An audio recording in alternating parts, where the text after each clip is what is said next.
You are listening to Spaceboy Universe on the SBU network. Explore the universe with Spaceboy and Sirlana.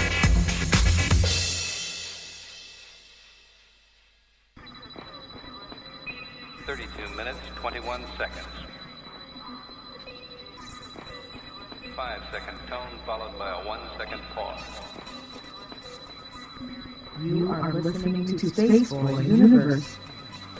Okay, gang, let's go.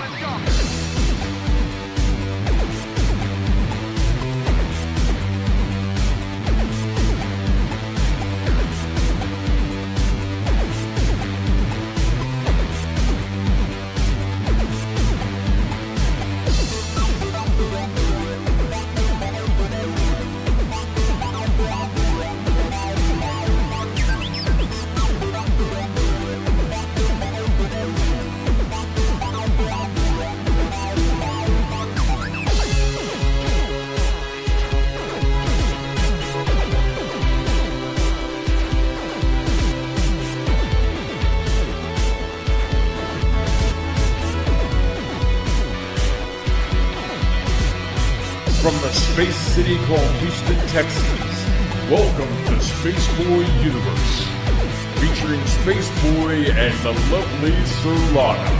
So strap in and prepare for launch sequence.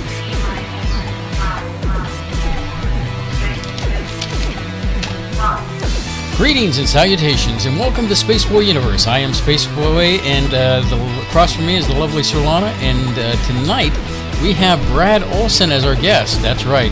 It is March 17th. Happy St. Patty's Day. And if you're nice, we might take your calls later. As always, follow us on Twitter. That's at the SB Universe. Follow Sirlana at Sirlana. Follow me at Spaceboy Music. And of course, follow the network that brings you all this fine program, and that's at the SB Universe. Remember to hashtag your tweets tonight with hashtag SB Universe and hashtag Space Cadets. Want to hang out with the Space Cadets? You can do so by going to spaceboyuniverse.com. Click the dancing chat bubble, and in the player, you can get in with all the cool kids. In addition to Twitter, you can find the universe on Facebook, Tumblr, SoundCloud, iTunes, YouTube, and iHeartRadio. Just look for Spaceboy Universe. Speaking of YouTube, you can find more than the Spaceboy Universe of archive of shows. There is video content from Spaceboy Music, video interviews, 2-Bit Gamers, and so much more. It is your duty as a Space Cadet to go ahead and be a subscriber, so get there and subscribe to our YouTube channel. Can't catch a show live? No problemo. Take SBU on the go with you via Spreaker, SoundCloud, iTunes, and iHeartMedia. And that is the way we roll. And on that magical note, how are you tonight, Sirlana? I'm telling you what right now. I probably shouldn't say this about a specific piece of software, but Skype. If Skype had a face, I would never stop punching it. Yeah, I understand. Same goes for SharePoint. Thank you, Microsoft. If I see both of those apps in a dark back alley, you better look out. Yeah, I'm coming for you. They are a pain in the rear, but I think that you've stumbled across the web Skype, and it seems to have... Yeah, that way I don't have to install the dang thing. That, and two, we can mute the sounds, because before, with the new Skype download to the desktop, you would think the desktop version would give you all the bells and whistles that you... Actually, they stripped it down, they dumbed it down, they removed a ton of the settings, so you don't have to think about it, hurt your tiny little brain. Yeah, so tonight's episode is brought to you by Web Skype and stabbing. Throat Punch Thursday brings new meaning. Fist Fight Friday. What did I miss? Fist Fight Friday too. Fist Fight Friday. And Saturday night's always all right. And fighting. And Montezuma's Revenge on Taco Tuesday. Anyway, so on that note, so what's shaking, Bacon? You're a complete weirdo. That's I'm telling you right now, this is probably the nicest I felt voice-wise. Really? Not wanting to cough or anything, and I'm not trying to jinx it. Yeah. But I mean, I feel great as far as... I have not heard you do weird stuff in a while. Well, the other day at work, I know you don't hear me at work, but so at work when the weather changed, kind of weird, when we had these dark skies out of nowhere, and then all of a sudden the sunlight came back out, I had this little frog thing that came back into my throat, and I was like, oh, please go away. But no, for the most part, I think I have my radio voice back, and I never had a radio voice. Whatever, Tammy Wynette over there. So and people way love to insult me. You know, people love your accent. You know, I'm just saying it's not a radio voice. Well, it's a unique, charming Southern voice, and people enjoy it. We can get over it. You know, just like we enjoy a Canadian talk. You know, it's all about you. You know, so what I'm saying. She's eye rolling over there. So where do we start on this Magical Mystery Tour? You know, we've got the banter stuff. You know, I'm excited for our guest tonight. Brad-Olsen's going to be on. You know, this is another guest that was recommended. I mean, well, if Skype cooperates. Dino actually recommended Brad to come on the show, and of course I reached out to him. He said, "Yeah, sure, I'll come on." And you know, we've talked to Brad before when we were, working the show Quantum Hologram Matrix. And you know, by the way, John's doing a great job on the on that network, and I'm just brain freezed. The Fringe FM is what it is, and with Joe Root producing the show, and they're doing pretty good. So I'm glad John is back on broadcasting, and we all wish the best for him on his reintroduction back onto the internet. So speaking of the internet, if you don't mind. No, go right ahead. So, remember the big stink we've had over net neutrality? We're living in a post-net neutrality world. We no longer have it. Yeah. Well, now, dozens of states, that's states here in the United States, are now considering plans to keep net neutrality rules. And I didn't know they could do this, so... Well, I'm going to tell you they can't because it's federal mandate. Yeah, that's what I'm saying. That's why I'm trying to figure this out. So, this article says... California proposed a bill this week to preserve net neutrality rules in the state, the most comprehensive effort in the nation. I mean, wow, California, wow. So it would even go beyond, their bill would go beyond protections that the FCC recently removed. So they would put more protections for their population. So, but the bill is only one way some of these states are moving to try to keep the neutrality in place after the FCC obliterated it in December. So there's an activist group called Fight for the Future. They've listed, there's 35 states plus the District of Columbia that are trying to get under the consideration and try to get some executive orders on this now. There's 22 attorneys have signed a general lawsuit challenging the rules of repealing net neutrality, led by New York's Attorney General. So I'm really kind of shocked that you've got California and New York leading the way when these are more liberal-based. You know, you think they'd be on board with what happened. So the governor of 5 states, and the 5 states are Montana, New Jersey, New York, Hawaii, and Vermont. Again, I think fairly Democrat. They've all signed executive orders to try to preserve the rules of net neutrality. Several other states have proposed some legislation to try to keep net neutrality. They're still making their way through the legislative process, and but it's like the major hurdle is in its repeal. The FCC said its action preempted any attempts by a state to pass net neutrality legislation. It means states will almost certainly face lawsuits when they try to get around the repeal. So it's like a stalemate. You know, and just to recover of how I stand on this issue is I don't think we need net neutrality. The internet was perfectly fine before this talk of net neutrality came along. I don't think you understand what it means. No, I do. Is like, you know, the whole thing that they put these things into place is so that companies couldn't gouge you or make you do a tier level kind of situation. It's more than that, too. That is in its basic form. Now, I believe that the market will correct itself. And why do I say it that way? Is let's look at our situation. Do we do cable anymore? No. For TV? Why don't we do cable? Because they tried to sell us one package fits all, right? Yeah, and we hardly watched any of that crap. So what happened is... Sports. So we gravitated away from that. We went into Netflix. We went into purchase what we care about. Amazon purchases for our video needs. And over time, now these companies have been hurt so dramatically by that shift Yeah, they're coming back to hurt us again. Well, no, not necessarily. They're coming back and realizing they're finally coming to their senses like, oh, man, we really screwed up, and we need to really fix this. Now, what happens when, I believe that, I was going to ask you, when you're faced with a situation and a service cannot provide you or overcharges you for something, what is the logical step to do in that situation? You drop them. You drop them. Where else? Like for example, let's say you go to Burger X, right? And all of a sudden they increase their prices. Or what if they give you less for what you're paying for? Or they do just that at the grocery store change the formula altogether. What do?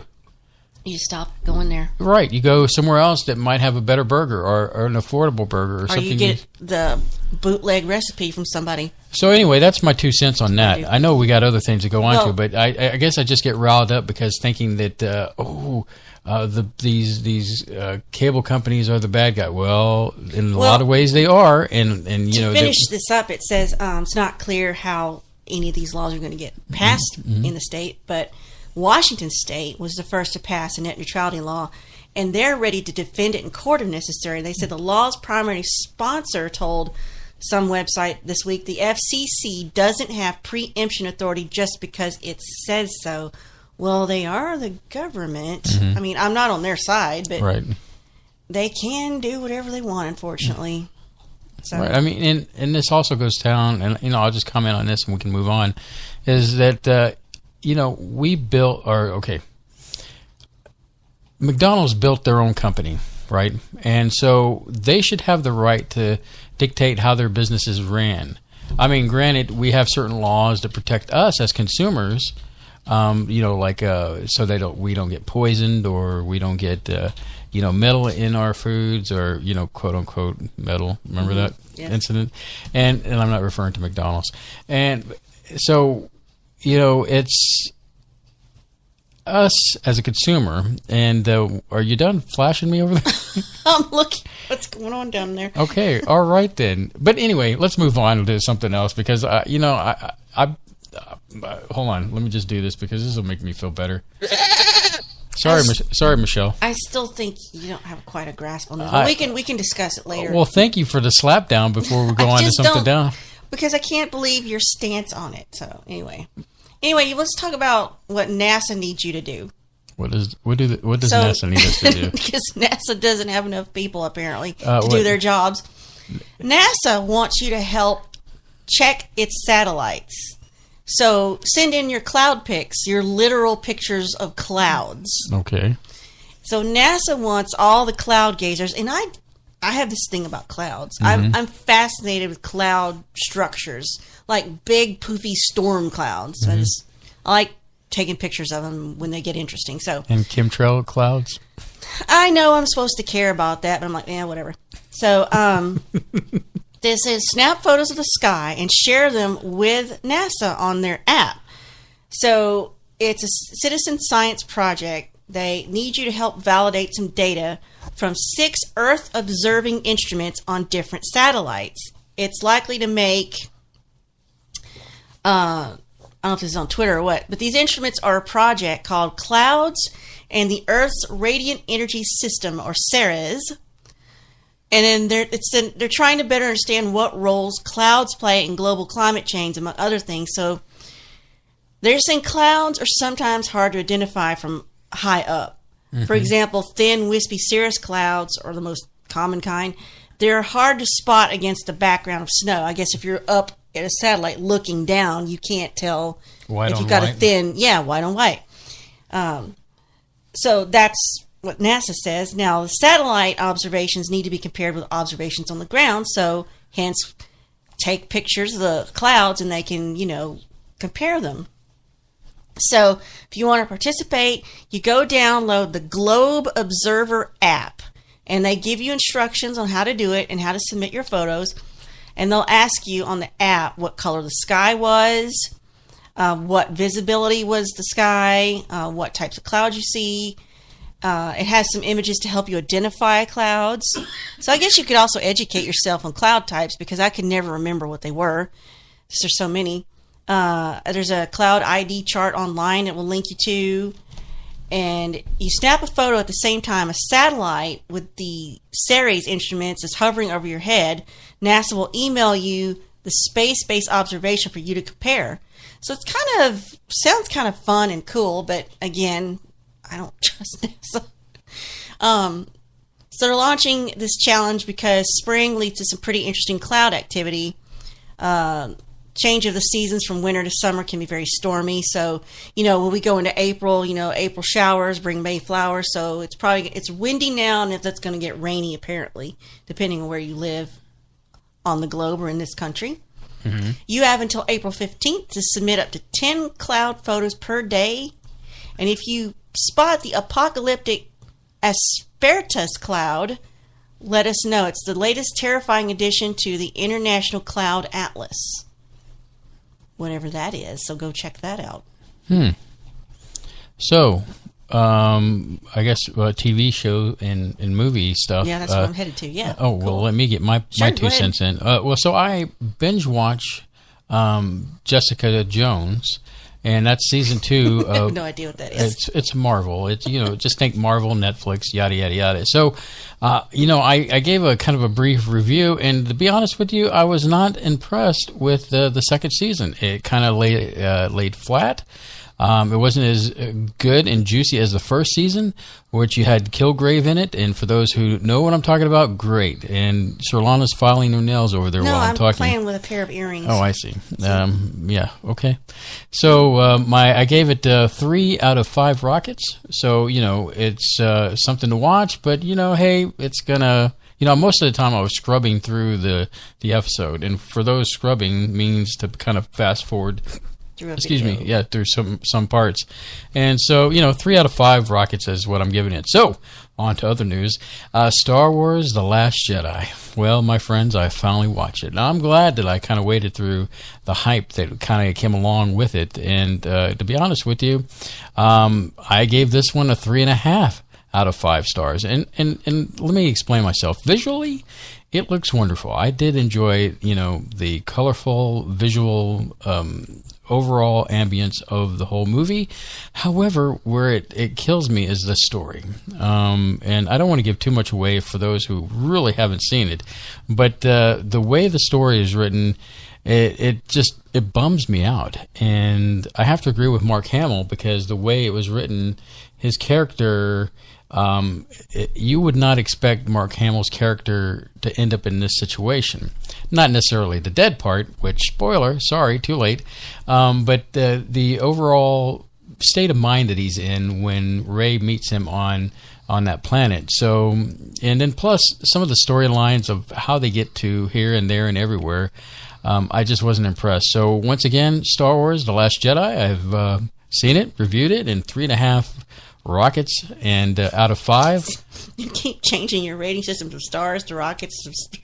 Well, Star Wars 3.5 rockets. I always use rockets. You go off on a tangent and say, I'll give it 3 cucumbers or some kind of weird, bizarre things like that, or 3 because it upsets you. 3 fuzzy cats or whatever, So anyway, there's movie things. Do you have something movie related? Yes, big movie related. Okay.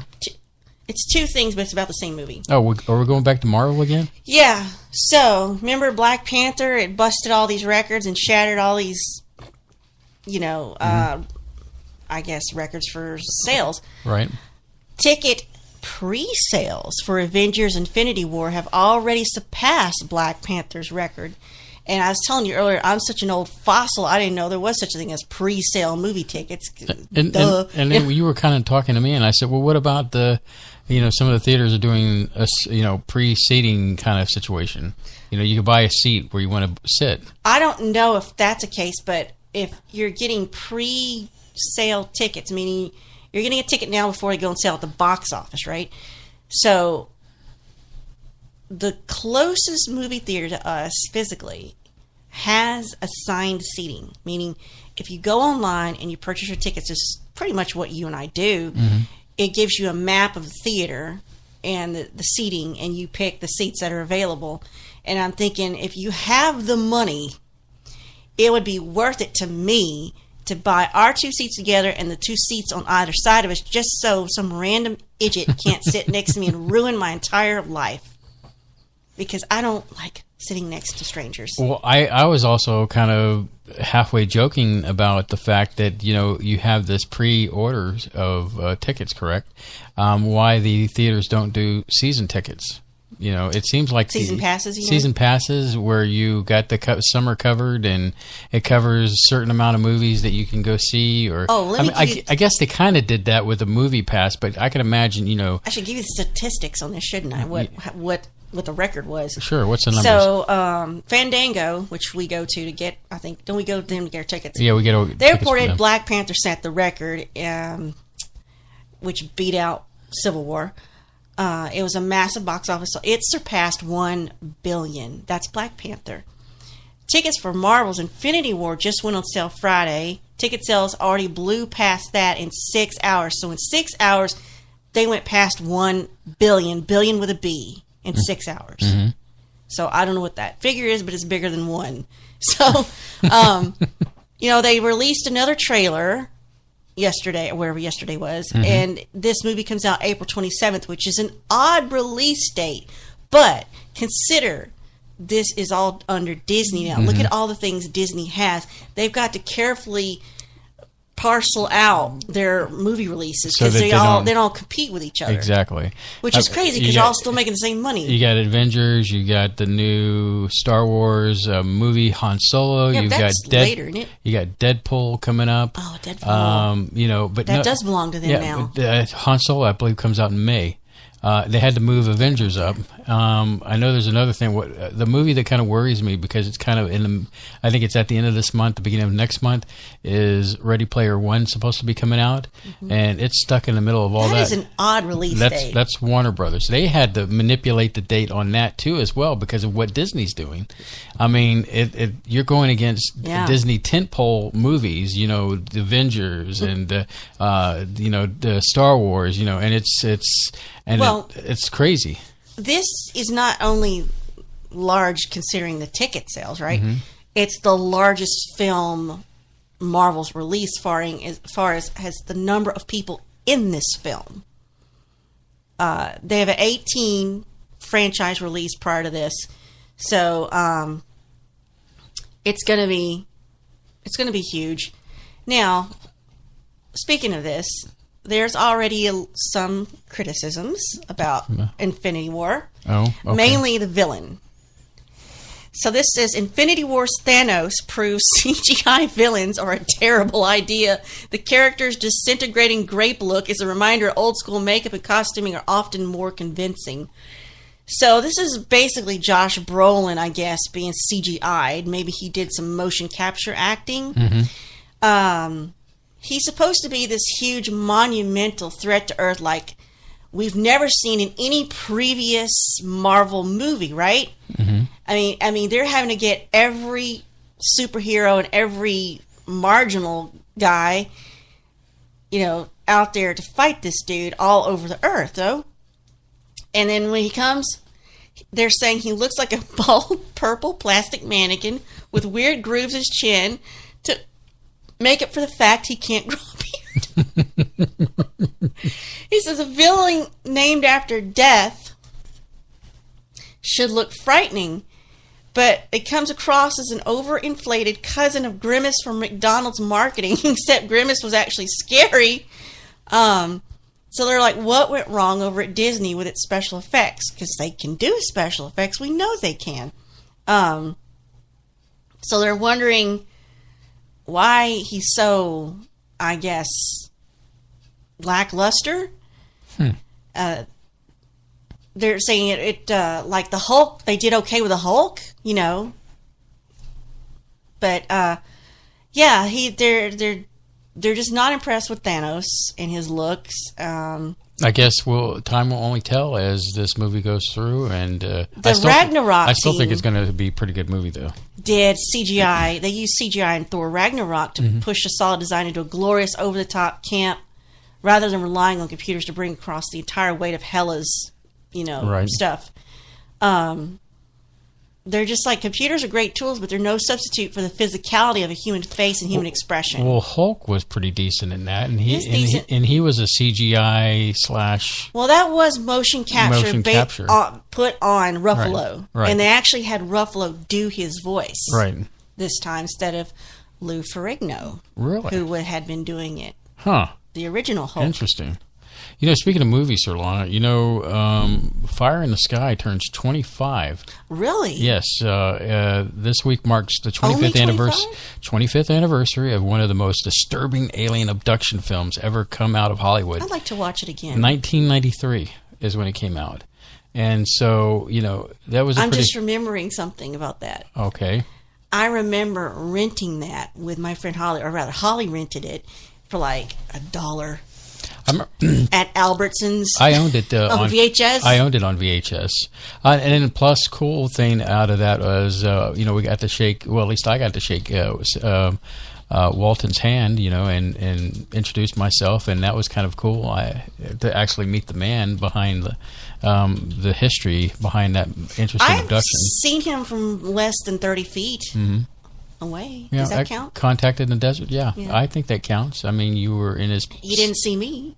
Somewhat presence, but, speaking of aliens, or at least thereof, there is a site that I will not tell you the name of the site on YouTube because I have issues. No, I want to give them free ads. And I don't want to give any free ads. Just know that if you follow me on Facebook, then you'll know who I'm talking about. But if you also listen to Heather Wade, and I'm plugging Heather Wade from, I guess, the Dark Radio Network, Dark Matter Radio Network, she does a great job over there, and I always like to brag on her when I can. She had been talking about this situation where this Twitter guy by the name of his name's Ty. First off, I thought it was our Ty. No, there's more than one Ty in the universe. Well, when I hear Ty, there's only one Ty I think of.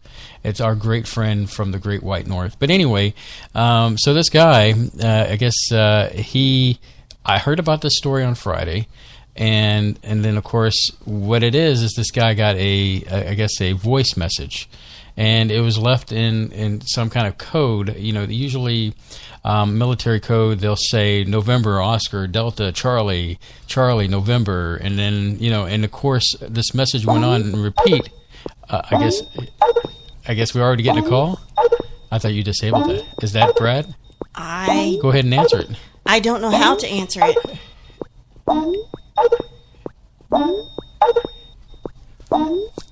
Okay, we're doing live tech support, everyone. Bear with me. I hear it. I just don't see it. You don't have the whole browser open? I do. Did they hang up? I never saw the first indication that... Okay, so this is new for us. So what we're going to do is we're going to go ahead and hit this break. And when we come back, hopefully we'll have Brad on, brad-olsen that is. And so you're listening to Spaceboy Universe. I'm Spaceboy and she's Sir Lana. So where is it? Okay, here we go.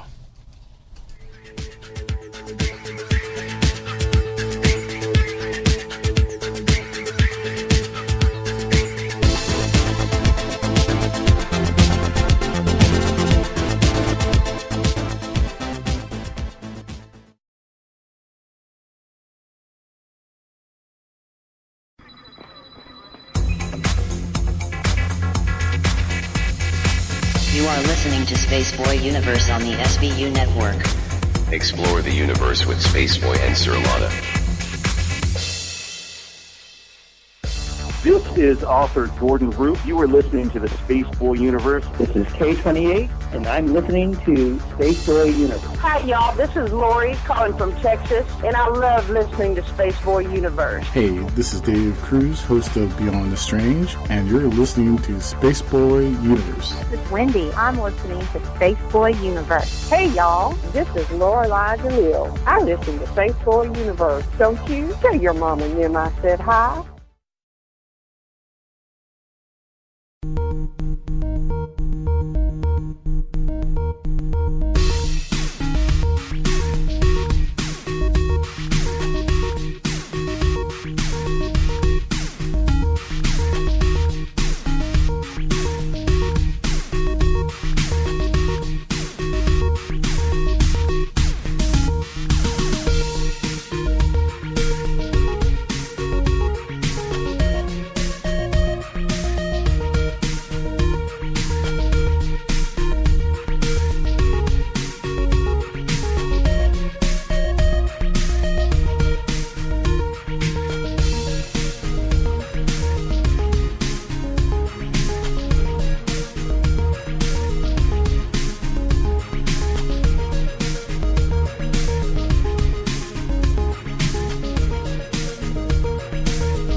Do you want me to read that? Welcome back. Sirlana, you got this now?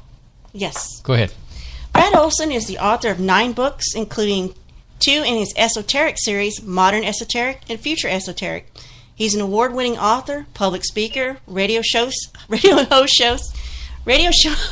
of the Esoteric Circle, book publisher and event producer. His keynote presentations and interviews have enlightened audiences at Contact in the Desert, Awareness Life Expo, the 5D events, and dozens of radio shows, including Coast to Coast, Fade to Black, and Ground Zero, and television shows, including Ancient Aliens, America Unearthed, and Mysteries of the Outdoors.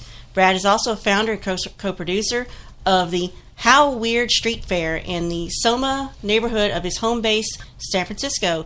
Brad was featured on the front cover page of the San Francisco Bay Guardian in September 2014. The Chicago native's esoteric writing continues to reach a wide audience while he continues to breaking ground in the alternative journalism, public speaking, illustration, and photography. Please welcome Brad-Olsen. Hi, Brad. Hey, Brad. Hey, guys. Thanks for having me on. Oh, nice sure. To talk to you both. Yes, we've known you for some time, and our beginnings with you actually kind of go back to Reverend John Polk.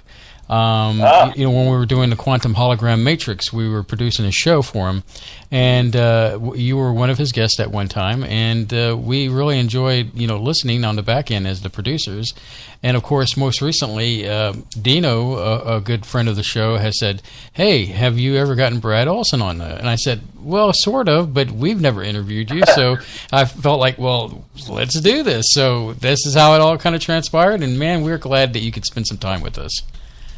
Oh, I'm glad to be here. Without further ado, yeah, Reverend Polk's bringing his show back to his old stomping ground. So good to see him get back at it too. Yes, it's been long overdue. He's been on a journey, if you will, and I think he's reached a point of enlightenment. And I'm glad that he can bring his enlightenment back to the interwebs. So great stuff. Yeah, for sure. And great to finally be on your show. I've been a big fan of Space Boy Universe for quite some time. Heard about you guys, heard your show a few times, and you guys produce really good stuff too. Well, thank you. We appreciate it. Yeah. So now that we've said no, thank you, let's get on with the show. I know that Sirlana has some definitely juicy questions to ask you, and then of course I'll chime in with my usual things. But Sirlana, ladies first. Well, I've been reading some future esoteric, and there's a lot of stuff in there I do agree with, and that I've heard.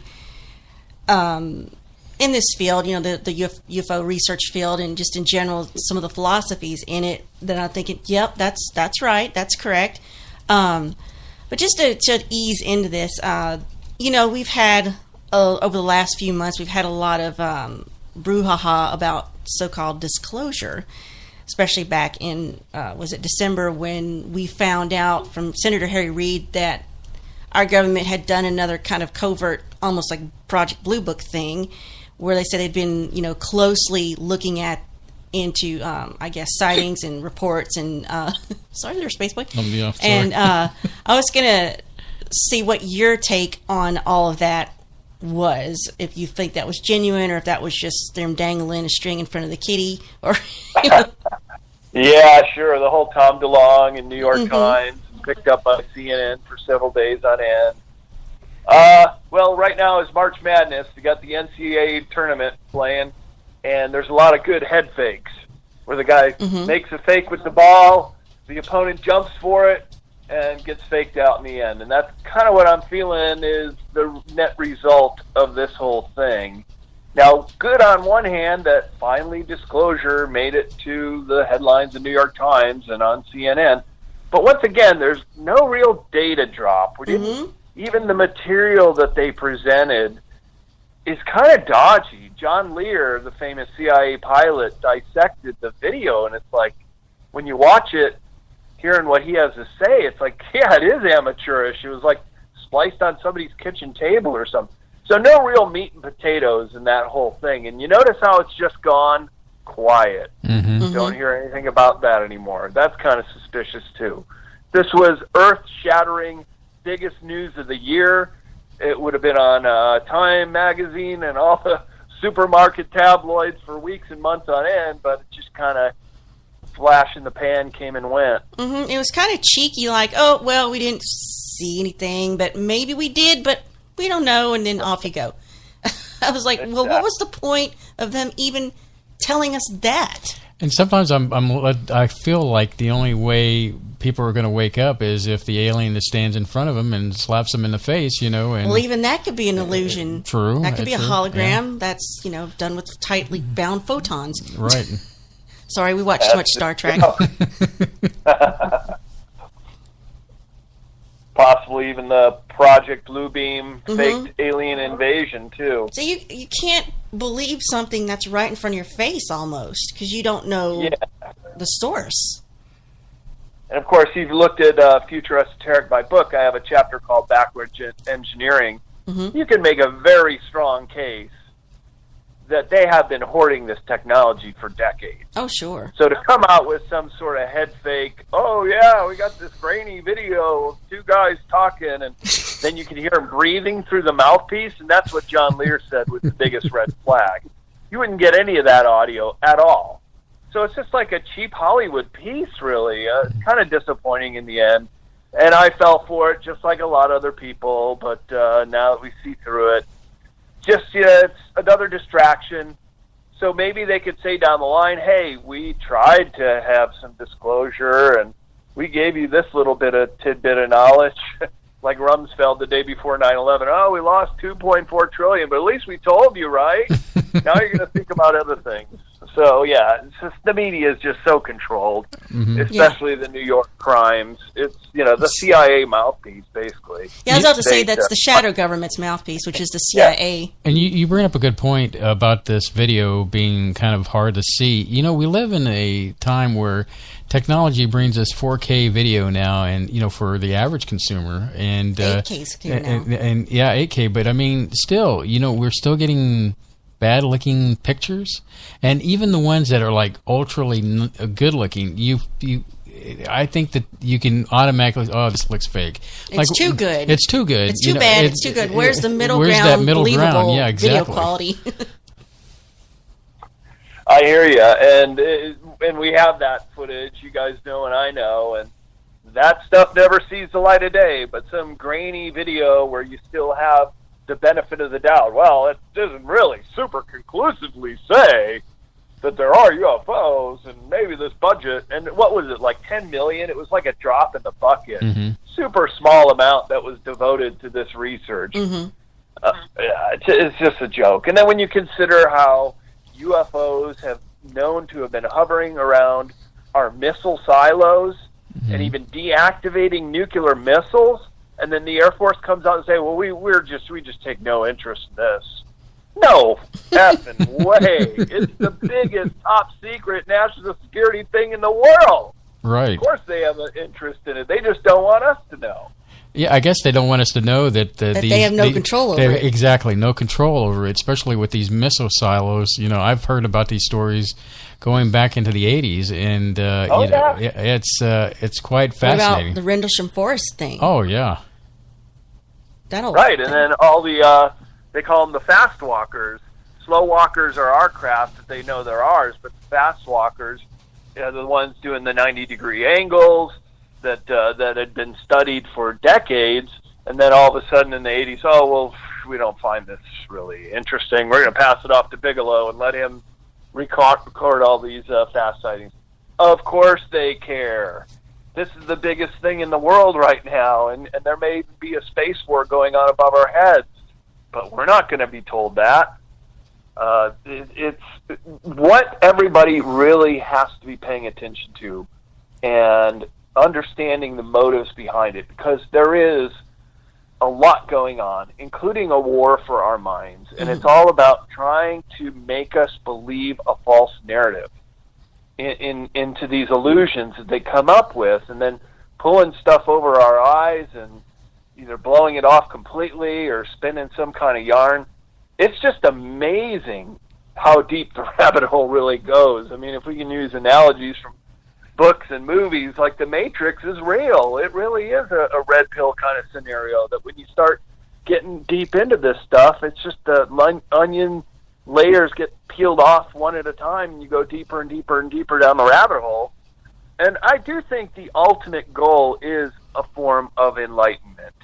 And it is understanding this stuff to the point where it doesn't even make you mad anymore. It just is what it is. Right. And you just start to know it for what it is. So would you say, as far as disclosure is, are there other beings out there other than humans? Would you say disclosure is now almost like faith? It's a personal belief. Either you know it and you care, or you don't. And that's probably a good way of putting it. Yeah. Really, because I think disclosure comes from the ground up. I've been saying this along with Mary Rodwell and a lot of other people that I go to these conferences with, and these are the people that get it. And just when the whole Todd DeLonge thing came out, I had a long conversation with Jimmy Church about it. It's like, these things, this is a self-policing industry, okay? We don't need millionaires to come along and just say, hey, I'm a rock star, I'm going to tell you what it is, or I'm a billionaire and I collect all the aerospace and I'll go on 60 Minutes. They'll give you little tidbits, sure. That's through the controlled mass media. But for people like us and your listeners, disclosure's from the ground up. And if you know it, and you're going to take all this information in and realize this is the biggest, most important subject of our lifetimes, probably many, many generations. Personal truth at this point. For sure. Even if the government says, well, yeah, they're real, here's everything we have on it, put it out there for you to see. It's like, here's Bob the alien, come shake his hand. I don't know that I would believe a word they said at this point, after they've jacked us around this many years. So many years, exactly. And it would be some kind of head fake, just like the whole New York Times one was. And no follow-up, no real major discussion about it. Just, here's a little bit out here, a little carrot, go ahead, it's gone. Well, that reminds me of the, when they were talking about the crash at Roswell, and then they came back, not too long ago, where they said, we kind of reviewed this, and what you really experienced from this whole thing was Project Mogul, where they were dropping dummies out in the desert, and of course, people in the audience at that time were like, "I ain't buying this," Right. So, I think in the long run, it's really hard to trust the government, and they have the craziest stories. They're crazier than like lunatics live next door to you. They're the least believable people. My personal favorite is swamp gas. Oh, yeah. What the people saw out there was swamp gas. Yeah. With bright laser beam lights flashing out and people teleporting. No way. Look, disclosure comes from the bottom up, and you guys are absolutely right. We are not going to get the information we need from the government. They're going to disinform us. They have been doing it for decades. And it is through people's personal encounters. Look, if you've had a sighting and I think most abductions are probably on the negative side, some kind of encounter of that sort, that's going to be with you for the rest of your life, unless you get your memory swiped, and then you're always going to try to remember it because it was so traumatic. And they go to these psychotherapists in the UFO field, and that's why I think this is a self-policing industry, because when you have people like Mary Rodwell or Laurie McDonald, I know them both. You have Dolores Cannon, who passed away, Barbara Lamb, who's still alive, who are talking to these people and journaling and taking no side, but starting to get so much data that you realize, and they realize, that there's a preponderant amount of information that would lead these therapists to say, hey, these people have been abducted, and they are all describing creatures and what happened to them in the same kind of way, and we have no skin in the game. We're just journaling what they have to say. But 14 of my clients tell me this same story, and they don't even know each other, and a few others may have different experiences. But the ones that all start stacking up, then I think you can make a really good case of what's going on in the example of, say, the abduction experience, which fortunately I've never been, but I have had sightings that I've seen that just boggle the mind. So I imagine as you go across, what I find more compelling is that when you talk to these people firsthand, you really get a sense, there's no denying that they've had some kind of experience because of the way they convey that. You kind of get a sense when you get the charlatan that is trying to promote snake oil, but, when you talk to somebody like Travis Walton or some of the other people you've talked to over the years, you really get a sense their story doesn't change, they're consistent. The descriptions that one has versus the other versus another kind of all have that same vein, if you will. And so it's really, I don't doubt these people have had some kind of an experience, and to listen to them and open your mind to what they have to say, it's very important, because that, I think, to me, is part of our personal discovery to disclosure. And that's why I like to listen to these people and get, their reactions and kind of analyze them firsthand. Good point. Yeah, and Travis Walton's a great example. Been stalwart with his story the entire time, has witnesses that'll testify to it. I met him at Contact in the Desert, very humble guy, I thought. And, he's just one of countless. And think about how many people haven't come forward because they're too afraid, or they don't want to talk about it, or people ridicule them or call her crazy. Mm-hmm. And so this is the other realm of researcher or people that come into the UFO for, are those who have had direct experiences, and they're mostly going to the hypnotherapist to try to work this stuff out. Then, of course, you have your whistleblowers, people out of the military, and then mostly strictly researchers like you guys and mine, that we may have seen a few things, but we're pretty much coming in this as the ones who are trying to make sense of it all and talk about it and explain it. Well, Brad, in your years of looking into this and your experiences and maybe some things you've encountered yourself, I think, and you point out in Future Esoteric, that more and more Americans these days are believing in there's something else out there other than us, and it's not a thing like, oh, you're a tinfoil wearing hat weirdo is kind of going away. Yeah, it is. It really is, because now we're starting to, people who are intent on understanding this phenomenon. It's really easy just to say, oh, that's not true because it doesn't look that way. Like they did during the Inquisition with Galileo and him insisting that the planets actually revolve around the sun. And Galileo even had a telescope fixed on some of the planets going around the sun. And the priest famously would not look. So you can't make anyone look at this material. You can't make a horse drink. I was going to say, lead a horse. Can't make it drink. But people who do want to get to the bottom of this, and they've done studies, and you may be referencing this out of Future Esoteric, including university professors, say, we're going to start giving you some information. If you think this is worthy study, we'll give you more information.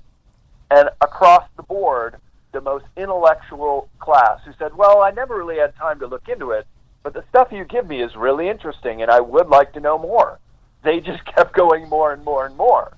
So my point is, it is out there, and we can find it if we look for it. It's just sometimes there's a whole bunch of different layers attached to it, and getting down to the core pieces is sometimes a bit of a nebulous journey, or sometimes difficult, because we have been planted with this information. So all I can do as a researcher is come at this with as many data points to support the most probable reason why. And that's why I do think in Roswell there was a crash and there were some alien bodies recovered, because there's a huge body of evidence that does point that way. Now on the periphery, and that was a good example you brought up, Space Boy, because on the periphery is what the government says. Oh, it was crash test dummies, and oh yeah, we're going to change our story 2 or 3 times, and yeah, believe us. Well, they're the only ones that say that. Mm-hmm. So that's the one extreme on the bell curve. The preponderance of data points on the top of that bell curve, from Max Brazel to all the witnesses to the front page of the Roswell paper for one day, and so many others, support this. The exotic metals that were found, the writing that can now be interpreted and seen to be used by the Greys. And on the other extreme of the bell curve are a few authors who say, oh, it was actually Japanese experimental craft, or it was a Nazi craft. And there's just a few data points in that direction. But that's how we can make sense of this, is just by trying to collect as much of this data that is matching up, like the psychoanalysis do, and say, this is what most of the people are saying they're experiencing in their abduction experience. I think that's great that you bring up the data points, in the sense that, going back to the Roswell thing and what I said earlier about consistency, is that you have the government as a shining example of a story that wavers over time and denies it, and then comes out and says, okay, yeah, this is what it is. And then you have people like Mac, and you have people Jesse Marcel, and they have a consistency there in story. And over time. And so you kind of for me, it is the quest to take the data and I guess boil it in a crucible, and what's left should be some kind of truth there. Exactly. Thank you, Solana. And that's what I'm looking for, is the truth. One, be open-minded to all possibilities, but at the end of the day, let's gather them and let's boil it down to find that truth, because at the end of the day, that's what we're searching for, is truth. Yep. That's what it's all about. Mm-hmm. Well, Brad, we're at the top. I don't mean to stop you. We're going to go ahead and take the break now, and when we come back, we'll talk more with you. And you're listening to Space Boy Universe. Don't go anywhere. We'll be right back.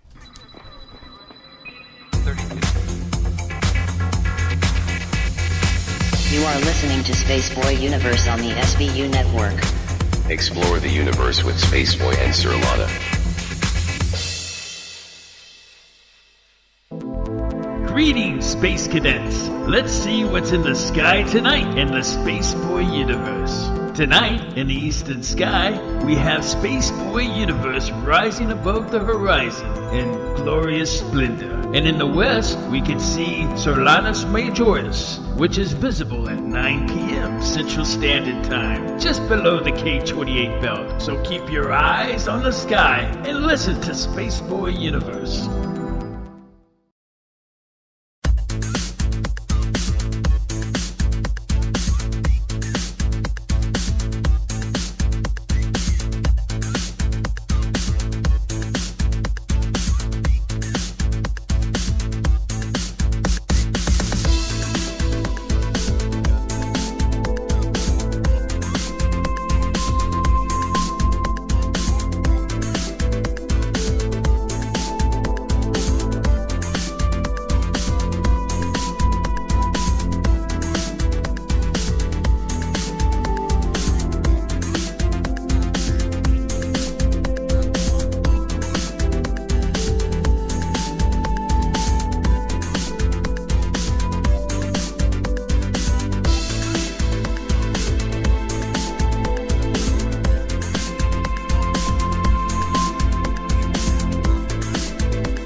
You are listening to Spaceboy Universe. Here are your hosts, Spaceboy and Sir Lana. All right, thank you, Sir Lana, for keeping me in check. We try not to spill too much dairy. It was about to get juicy, I could tell. Go ahead, you got the floor. Okay, Brad, what happened to our space program, in your opinion? Well, it morphed and changed and duplicated and became the secret space program. And there is the cover story, which is NASA, that we need these Roman candle-like Werner von Braun rockets to propel us to the moon and back and out into outer space. But truth be told, we have been working on exotic propulsion technology for decades and have been backward engineering these craft in super secret, sometimes underground, but also test flight bases like S4 near Area 51 and Dugway Proving Grounds. There's a lot of places, a lot of big open expanses where experimental craft can take off, go into outer space, and come back undetected by the general public. So you asked me about the space program. Well, I think the astronaut Brian O'Leary said it best when he was training to be the second generation. He was going to be one of the scientist astronauts right after the Apollo astronauts. They eventually killed the program, but he learned enough to know that our government in 72 already had free energy technology, and he described it as two space programs going on at once that duplicated some of the technology, or at least some of the warehousing. There was another one not too far from Cape Canaveral, he said, that had the same kind of giant hangars and launch pads, but they were working on the secret space technology. And this is back in 72 he saw this stuff. So can you imagine what they have today? 45 years ago. Mm-hmm. Yep. Because that's when I was born. That's how I know. So what did they do with the space program we had? Did they scrap it so they could save money to put in their black budget, the secret one? Now we're hitching rides with the Russians? That's the cover story. Yeah, we don't have the technology to get to the space station. We got to hitch a ride with the Russians. Bollocks. What was wrong with the space shuttle? It was working. Surpassing the Russians for some time. And they don't want to take our craft up there. There's cameras. I mean, the cameras at the space station catch anomalous features all the time. You know how many times they black out as soon as you see something good's coming go on. by. Technical difficulties. No, cameras don't do that anymore. You're censoring information quite clearly. Well, I was going to say that you even have that. She said the space shuttle being discontinued, but then you have this secret. It looks like a mini space shuttle. That goes up and it stays in orbit for extended amount of time, military project, and yet we have no idea what this is all about. Oh yeah, there's actually 14 that I list in Future Esoteric that are actually space flight capable, Earth to orbit vehicles, including the giant triangles. When people catch them on video in Europe, and I would say even the Phoenix Lights in '97 was one of ours, the R3B. And they have that, and they're anti-gravity, and they work off of free energy technology that we've been backward engineering, but they don't want to release it to the world because free energy is exactly that. It's free, and energy is the biggest empire and moneymaker industry on this planet. And our dollar is predicated on the petrodollar. Right. So everything in this country revolves around that. So why are we going to release free energy when we need this to create so much revenue? I mean, it goes back to Tesla.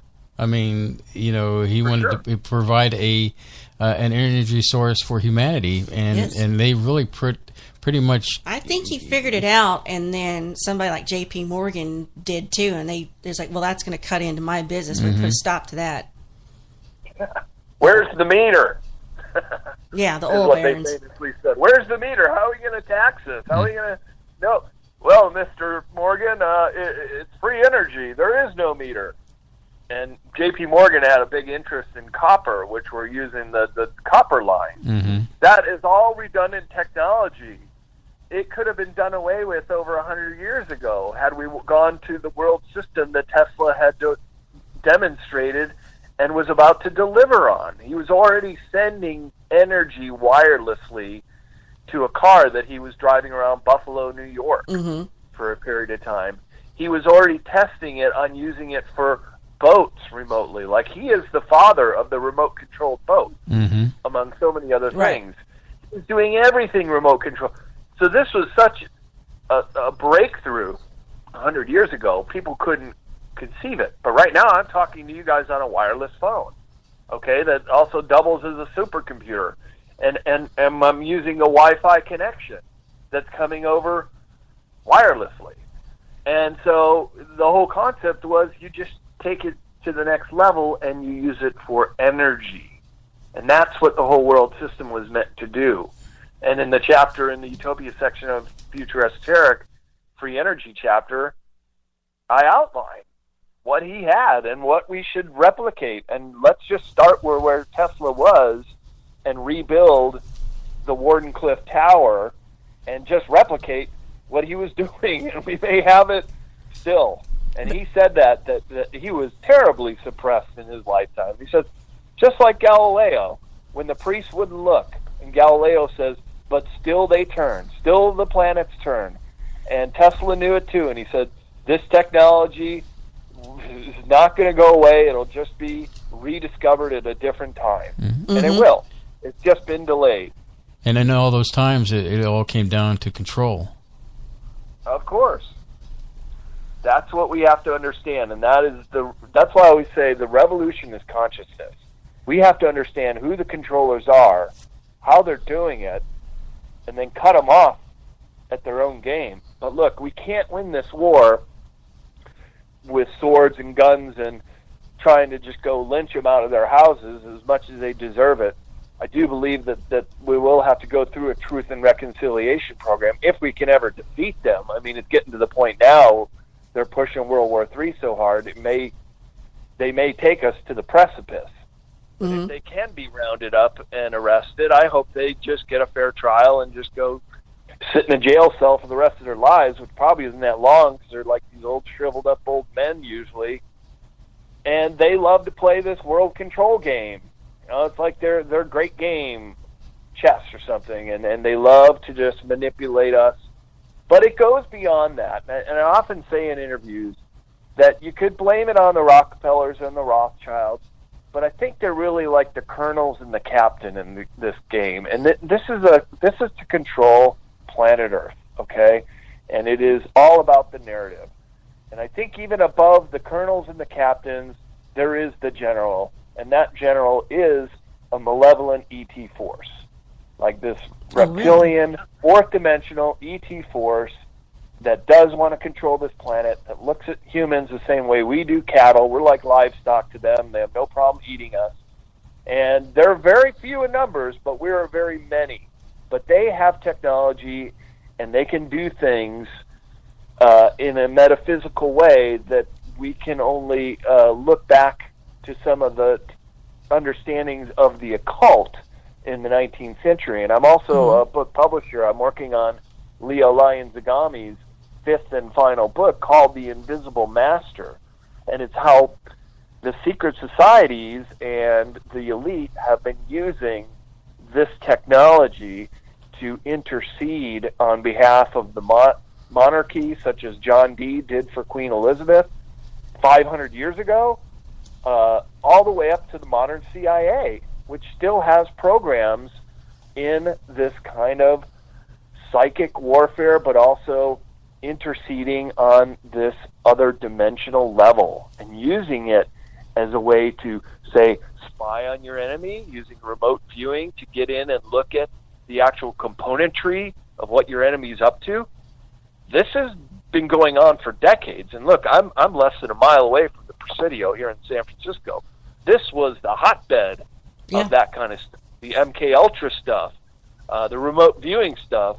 Captain Aquino comes from here, and they were doing some really sick-ass stuff in the 3 levels of the underground base in the Presidio, which I've tried to penetrate and only gotten to the first level a few times, but it's down there, and Dwayne Dietrich knows about it, and he talks about it on his show, and he says he's seen the maps where they used to do this stuff.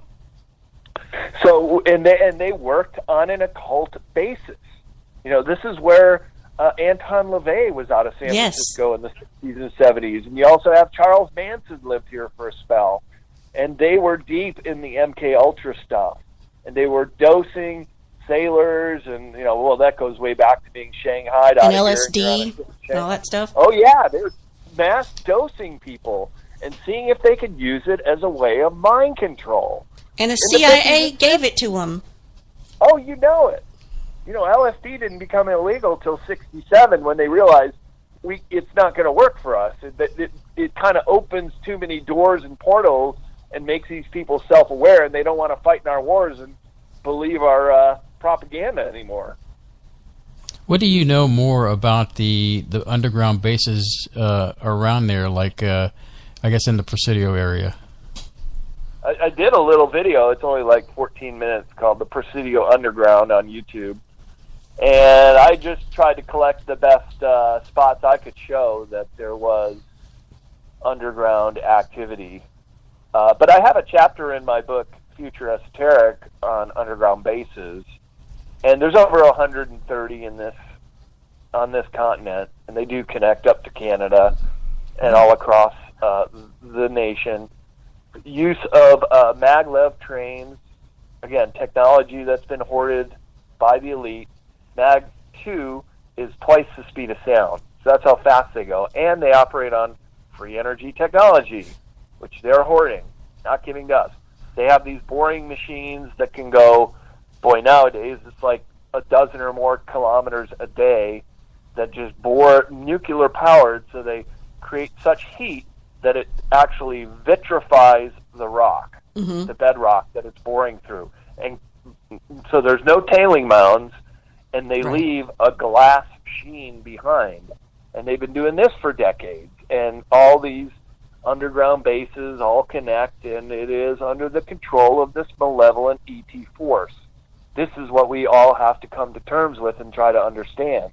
There's a place called Dulce, New Mexico. Oh, yes. That's actually a very old base. I'll call it a legacy base, because there is an entrance on the Archuleta Mesa that has been known since the time of the Calvary. And my good friend Anthony Sanchez talks about this and has it in his book UFO Highway, that when the first Calvary on horseback were discovering around Archuleta Mesa, they found the entrance to the base. And there were a whole bunch of dead Indians, skeletons that just got massacred. And in fact, we got massacred there too in the 70s when there was like a SEAL team that attempted to take it back, and they couldn't.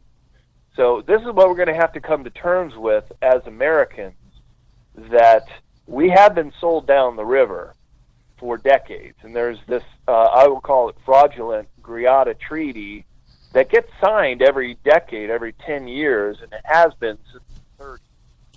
But it hasn't gotten really bad until post-World War II. And it was mainly Eisenhower's fault. And I'm good friends with Laura Eisenhower, and she knows it too, but her grandfather, he dropped the ball on that one and gave them the inroads. But there was a time when Eisenhower wanted to try to take it back. In fact, he even threatened using his Third Army, which he was the general of in World War II, to go invade Area 51 if he didn't get to the bottom of it. And basically the Rockefellers and the elite, these captains and colonels who I spoke of, they got to Eisenhower and they said, hey, look, they have this technology way beyond our wildest imaginations. We better make a treaty with them and get this high technology so they can't take us over. And on the surface, it kind of makes a little sense. Well, what do the aliens want? Well, they just want to keep operating in the shadow and have their underground bases. We leave them alone, and they said they'll give us a list of everybody's name that they abduct, and they'll do their cattle mutilations. Of course, they didn't keep those promises, and now we know how deceptive they really are. And there was benevolent ETs that also approached Eisenhower. And can you imagine what a different world we would be living in today had one president made a decision to go that way? And Kennedy almost went that way, and he was privy to it. And Eisenhower, of course, had his reservations when he made his famous military-industrial complex speech right before he left and tried to warn us that if this stuff gets taken over in the wrong hands, we're in a lot of trouble here, people. Okay, well, that's post-tense. That's 70 years ago now. And this technology has not been delivered upon. Some of it has, but what has been delivered has mostly been hoarded. It has not trickled down to most of us. Yes, we have computers and a lot of other great advancements, which you can say were backward engineered. But for the most part, the really big stuff has been hoarded, and that includes anti-gravity technology, free energy technology, and the ability to be like the Star Trek future that Gene Roddenberry envisioned for humanity at this point in time, or in 300 years from now, that we're going to be, world peace has taken over the earth. Remember, this is all about humans. And Gene Roddenberry, he was sitting in on the Council of Nine seance talking to humans of our future. And they're saying this is how it could be. This is how the world is going to be. You're going to be a benevolent country, a world that just travels around to explore the universe for the sake of exploring. You know, you're not a conqueror. You're not like Avatar movie, the corporation going and exploiting people. You're doing things for the good of humanity. And you notice in none of the Star Trek episodes they ever use any form of money. It's just if you want something, chocolate shake comes up the manifester wall, and there you have your request. Not till you get to DS9. That is how it could be, and that's why I think it's all about the narrative. And if we can just shift the narrative and start thinking towards these positive ways instead of the negative reality they want us to believe, we can affect a change. But it is difficult to do. You know, the old saying, change starts with you, because you're the only thing you've got control of fully is yourself, if you're in your right mind. And it's just so difficult because they have set this construct around us to where if you want to live, eat, or have a place to sleep, you have to get up, go to work, be the little trained monkey, come home, go to sleep, get up, go to work. You're chained to the loop. How do we, I feels like, one, we got to break that loop. Two, how do we get rid of basic human greed, which I think is the root of all of our problems? Aliens aside, first we got to work on us. And if we could all, like you say, be united and stop looking at this material stuff, as you pointed out in your book. And of course, I've been seeing that every time I would do research for a program like I've read your publication. We've talked to Steve Colburn. We've talked to John DeSouza. We've talked to several other people in this field, and you all seem to have reached the same conclusion with your research: is that the importance is our soul, not our physical body, not how much stuff we have. It's evolving our brains and our spirits. And if you want to put that in a religious context, you can or not. But that seems to be the single most challenging thing for a person to do, let alone an entire species. Well, that's a very astute observation. And you're absolutely right, because that is what it comes down to. The revolution is consciousness. It has to be us waking up. And that's why the benevolent ETs won't come here and be our babysitters. They need to see us wake up. Yeah, this is still the planet of the apes down here. Look at what we're doing to ourselves. I mean, if you were an advanced race who's coming from generation after hundreds or thousands of years of total peace with your planet, and you look at what we're doing to ourselves and this planet and the animals, it must look like the strangest, wild, out-of-control, burgeoning civilization with some of these really deadly toys that you could ever imagine. I mean, that's why I think this is the greatest show in the universe right now, is to watch how humans are going to deal with it. Are we going to blow ourselves up? Are we actually going to evolve to the point where we can join this space brotherhood of benevolent beings, a space council that exists Federation. And have the opportunity, to become part of all this? become that Star Trek planet that is envisioned for us? And I say, yes, we can. I wonder if there's a betting pool out there amongst the alien race. I get the impression that, looking from the aliens' point of view, that, you just described, Brad, going through all these thousands of years of peace. We're still apes flinging bones at each other. Well, I mean, why would they want something like, it almost sounds like Agent Smith saying, there's another thing on your planet that you are a lot alike, and that's a virus. Mm-hmm. And, from the Matrix. Yeah, from the Matrix. Could you imagine if we had, I'm not denying the secret space program or not, but to be spreading out into the universe with that mentality, I would be worried as an alien, And that's why the Vulcans in Star Trek came to Earth. They were first contact, and they said, oh, wait. You've got warp drive, but you don't have the maturity to go out into space and deal with other races. We're going to foster you into space. And that's why there was all that tension between Vulcans and humans during the first Star Trek that you didn't know about. Anyway, yeah, nobody cares. I'm sorry. No, I care. We should all care. But I think that good call. I was going to say, Brad. I think that you're saying though that there are those out there, the help me out. Benevolent. Thank you, dear. That would like to see us be a part of the brotherhood of the universe. They're being hands off. But I think that they're transferring knowledge. What say you on that, Brad? Well, they are. They do want us to succeed, and I would say that there's far more benevolence than there are malevolence that would wish to keep us in control.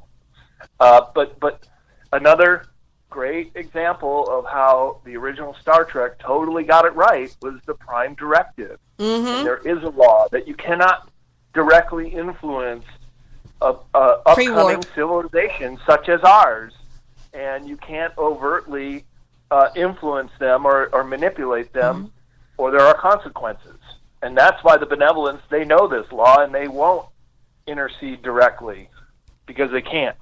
Right. And there's an episode in TNG where they accidentally interfere like that. They violate the Prime Directive. They didn't mean to, but they had like a duck blind that failed, and then the natives saw the higher technology, and they started to try to worship Picard and screwed it all up. So there you go. You see? I'm sorry, Brad. We were married at the Star Trek experience. That's how deep into it we went. Oh, wow. No kidding. That's great. Hilarious. Yeah, and this is where it's really up to us, because just like disclosure has to come from the bottom up, we all have to start thinking that we've been lied to, for one. We've been given a lot of disinformation and not told the right things about the right stuff that we need to use to grow. Why do you think school was more of an indoctrination process and wrote memory skills and just memorize what we have to tell you more than the creative You're free to do as we tell you. Yeah. And then look at how the hierarchy, once you start in the corporation, like you guys said, people in this country are forced to run on the hamster wheel, and they can never really have the time to think about these things. And it's designed that way. It's meant to keep us totally distracted. Look at all the mindless garbage in the media these days. So many things that could distract us from what's really important. That is for a reason. To keep us dummied down. Yes. Shows like this that you guys are doing, talking to people like me, is not going to help their cause of this Orwellian. That's what I was going to ask you, not to toot our own horns here, but if I personally can't evolve myself. I mean, I can try to do some nice things during the day, but it's really difficult for me.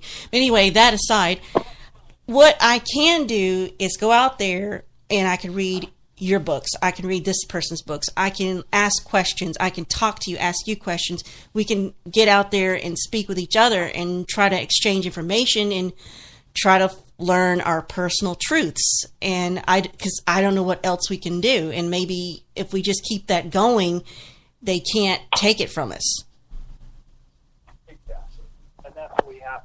And that's the only way we're going to win this war. Because disclosure is going to come from the ground up. There's just so many of us that just know it. But here's the other thing. There are way more sightings that's happening. Now, maybe this is because so many people have video on their phones now, and there's so many more cameras that are just filming 24/7. There will come a point where somebody's going to have to make a big move and make some kind of disclosure on a world scale. Someone at the United Nations, perhaps, Russia, China. I've heard Japan is the top candidate. But you see, they all have a vested interest in the technology that they're developing too. So they don't really have a motive to let us in on all this. They kind of think we're just dumb sheeple and go back to watching American Gladiators. And are they keeping this technology and all this free energy for themselves so they can just get the benefits of it and not get off the grid and hide when they need to hide?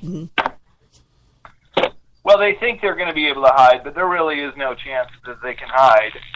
The reason they don't want to release free energy, for example, is because, as I was saying before, it's so profitable.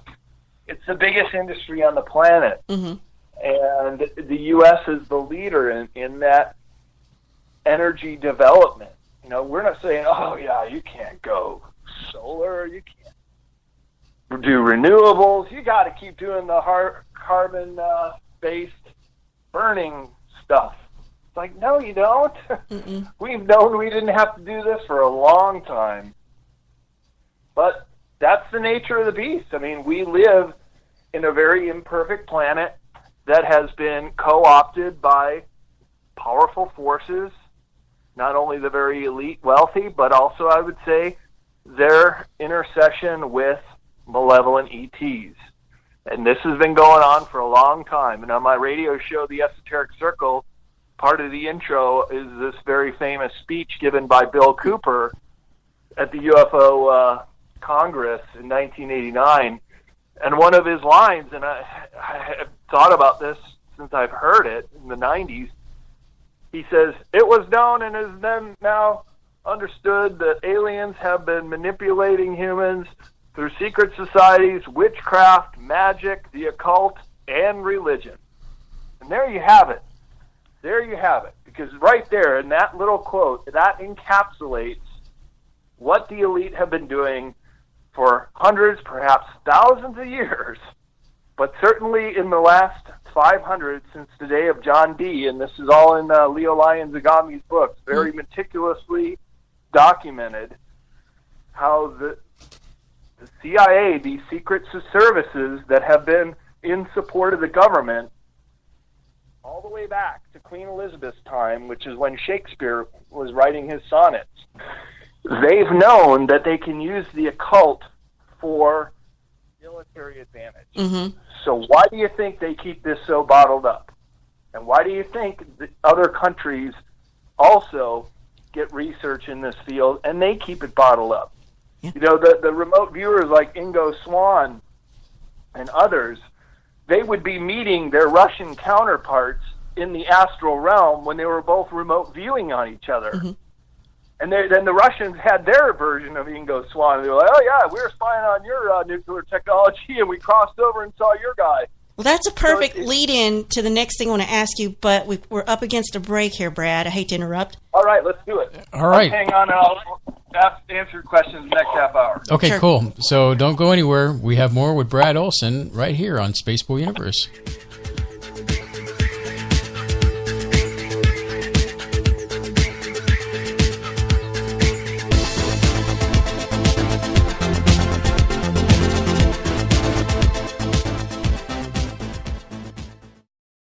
Hey, Solana! What? If Spaceboy Universe was cheese, would you eat it? Come on now, it's a simple question. Maybe? SpaceboyUniverse.com.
hosts, Spaceboy and Sir Lana. Hey, we're back. We're back, Brad, and just brief, and we'll take some questions. But I was looking at the section of Future Esoteric about the Fourth Reich in America and how it bled its way in over here, even a little bit before World War II, because I guess we had some corporations and companies that were actually funding things before, like especially, I know Henry Ford had this admiration of Hitler that was really weird. But something that I had heard, and I don't know if you'd heard this or you could expand on it, is a rumor I had heard about Hitler. As you pointed out, he was interested in the occult and esoteric subjects, but I had heard that he may have had some contact with Nordic aliens, and this made him think, well, he's got to prep the way for blonde, blue-eyed German citizens because that's what the Nordics want. Maybe that's how he wanted to get the population going that way. So what do you say on all that? Yeah, they also knew about the underground bases, the legacy bases. They called it the Hollow Earth or Hyperboreum. Mm-hmm. And they were absolutely fascinated with the occult. And here's an interesting little tidbit that you guys might know, or your listeners might know, is that the Third Reich, which, by the way, never surrendered after World War II. The country of Germany surrendered, but the Third Reich never did. And we'll get into that and their infection of the Fourth Reich in America in a sec.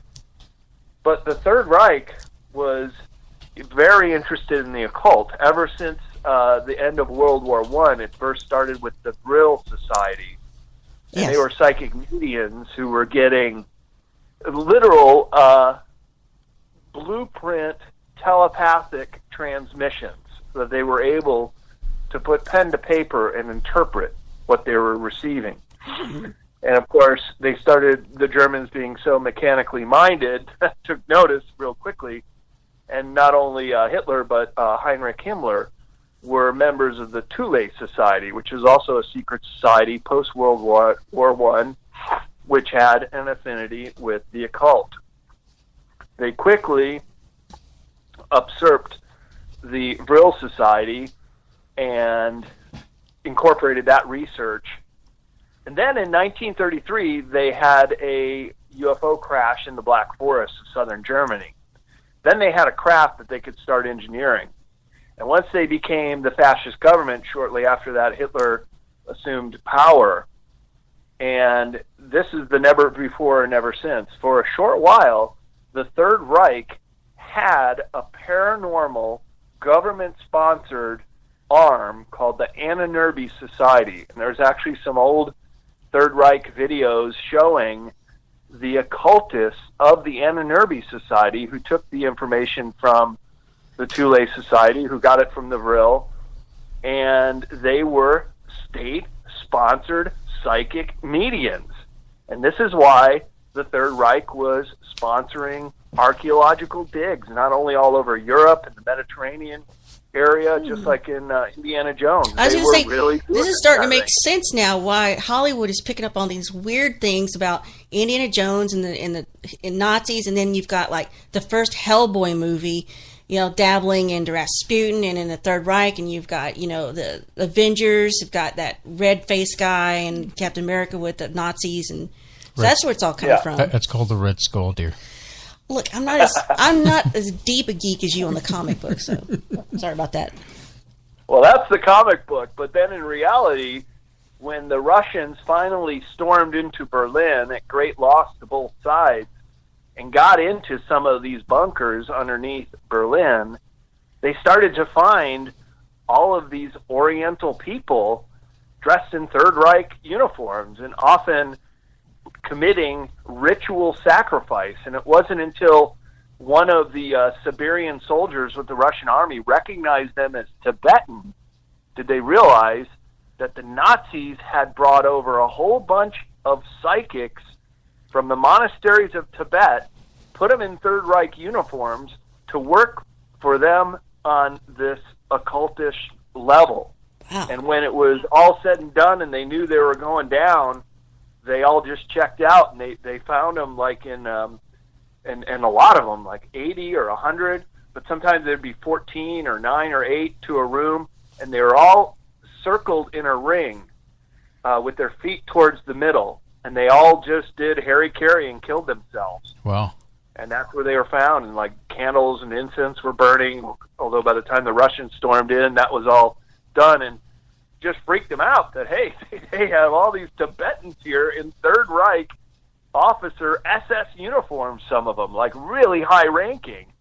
And it just goes to show how intensely interested Hitler and especially the SS working out of the Wieselberg Castle in Germany, which is this occult intercession point where they would have had ceremony in such a way that they can make some of these interdimensional entities appear in our third dimensional reality. And now let's just use an example. Let's say the three of us were invited to, say, a more modern age version of this with the Illuminati. I mean, and we're total skeptics. No way. Mm-hmm. Let's say we saw something like that in a ceremony, okay? And we're just in the back row in a robe and nobody sees our face. But we see with our own eyes something manifests, an apparition arises. Maybe even to the point where it's solid matter.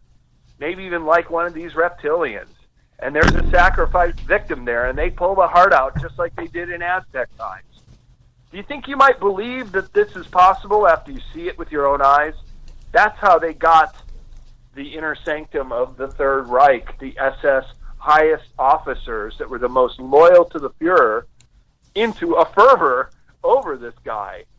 And it's because they used the occult to their advantage. But because they represented the dark side, I think it gives me hope that the good side, the light side, will always look out for humanity and try to avert these disasters when they become too overt, as we're seeing right now with the spectacular collapse, I hope, of the Third Reich. At least we're starting to understand a whole lot more. At least the whole pedophilia thing is coming out, and that's a big part of all this, mm-hmm. and has been for a long time in the occult.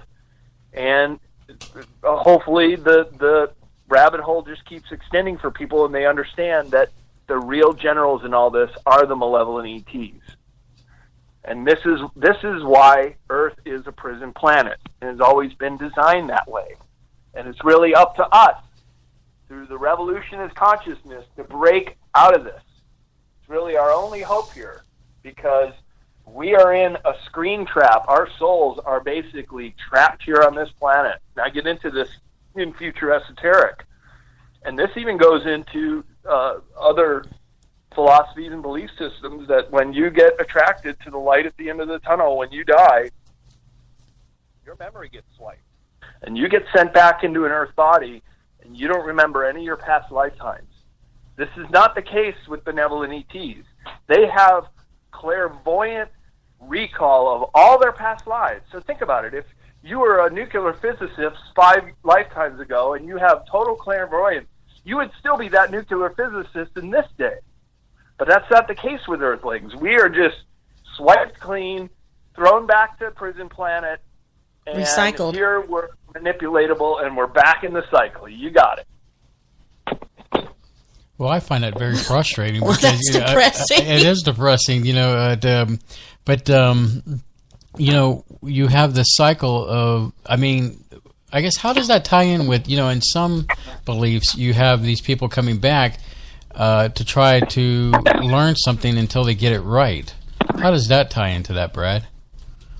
Well, certainly, then you're talking about the laws of karma, too. And in my other book in the series called Modern Esoteric, and I know we don't have enough time to get into that, but that's where I get into the whole reincarnation thing, the karma thing, what we're here to do as humans on this planet. Because, look, we have free will, and we have the ability, these opposable thumbs can do amazing things, and our ability to communicate.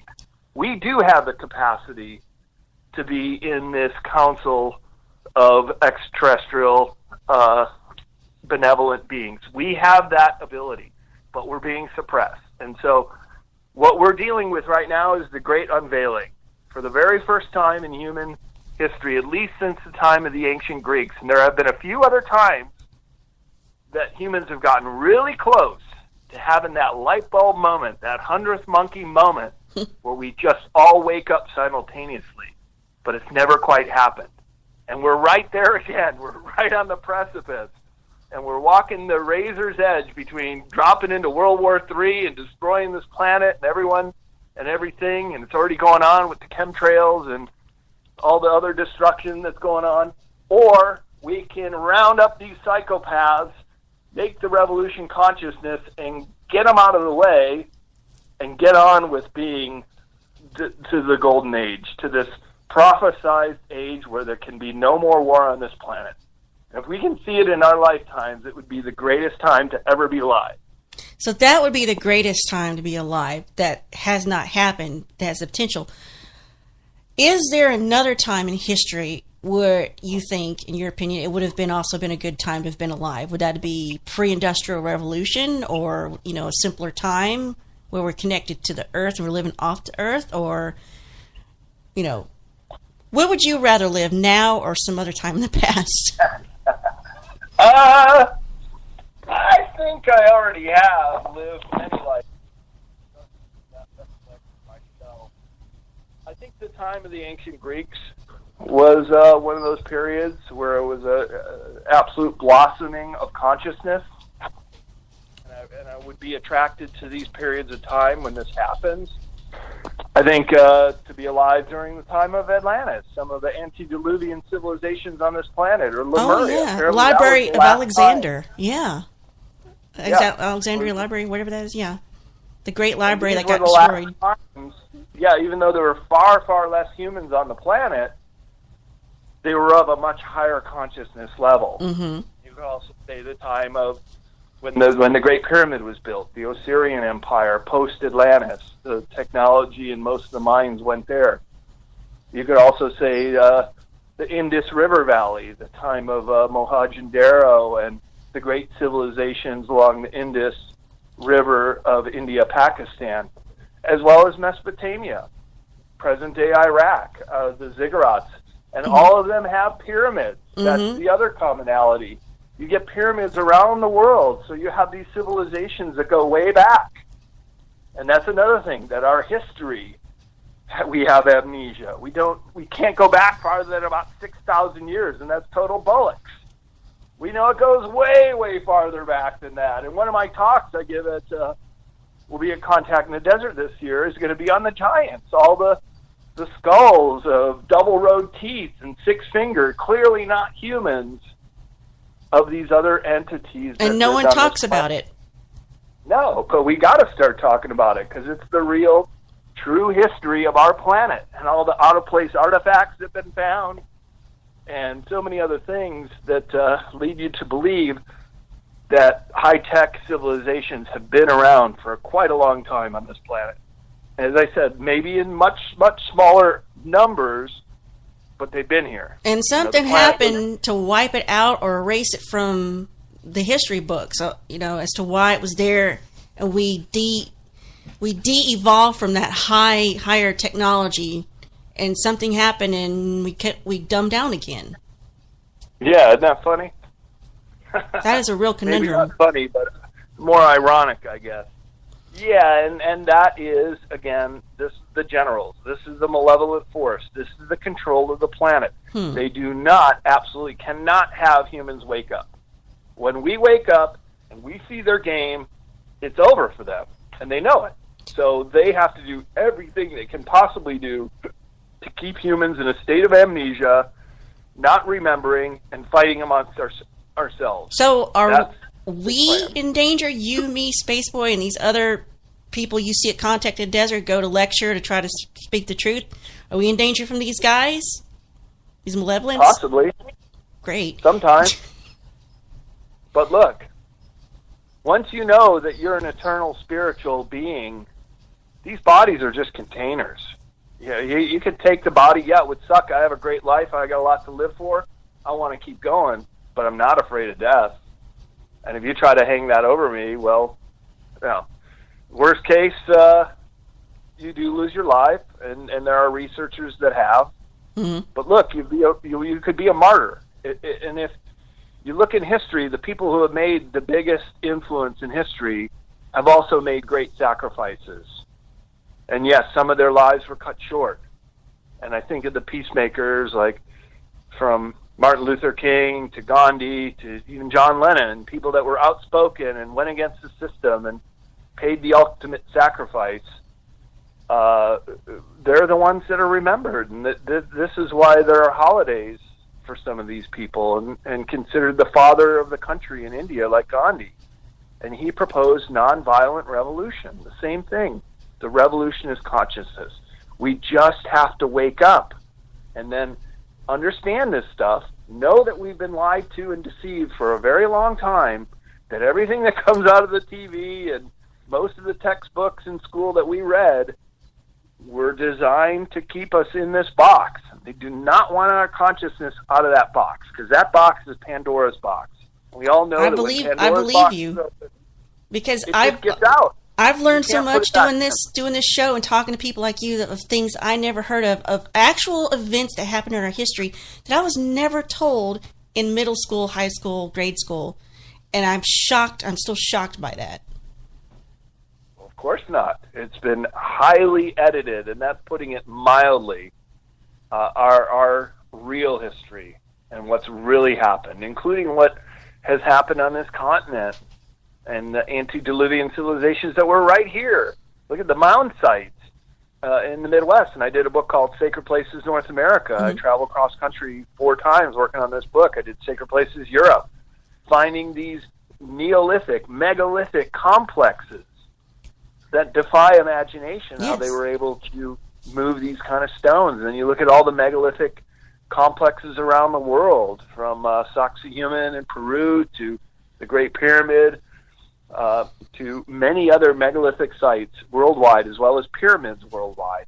And you can only come to the conclusion that there were antediluvian civilizations. And look, this is an example I use at many of my talks, especially with the giants.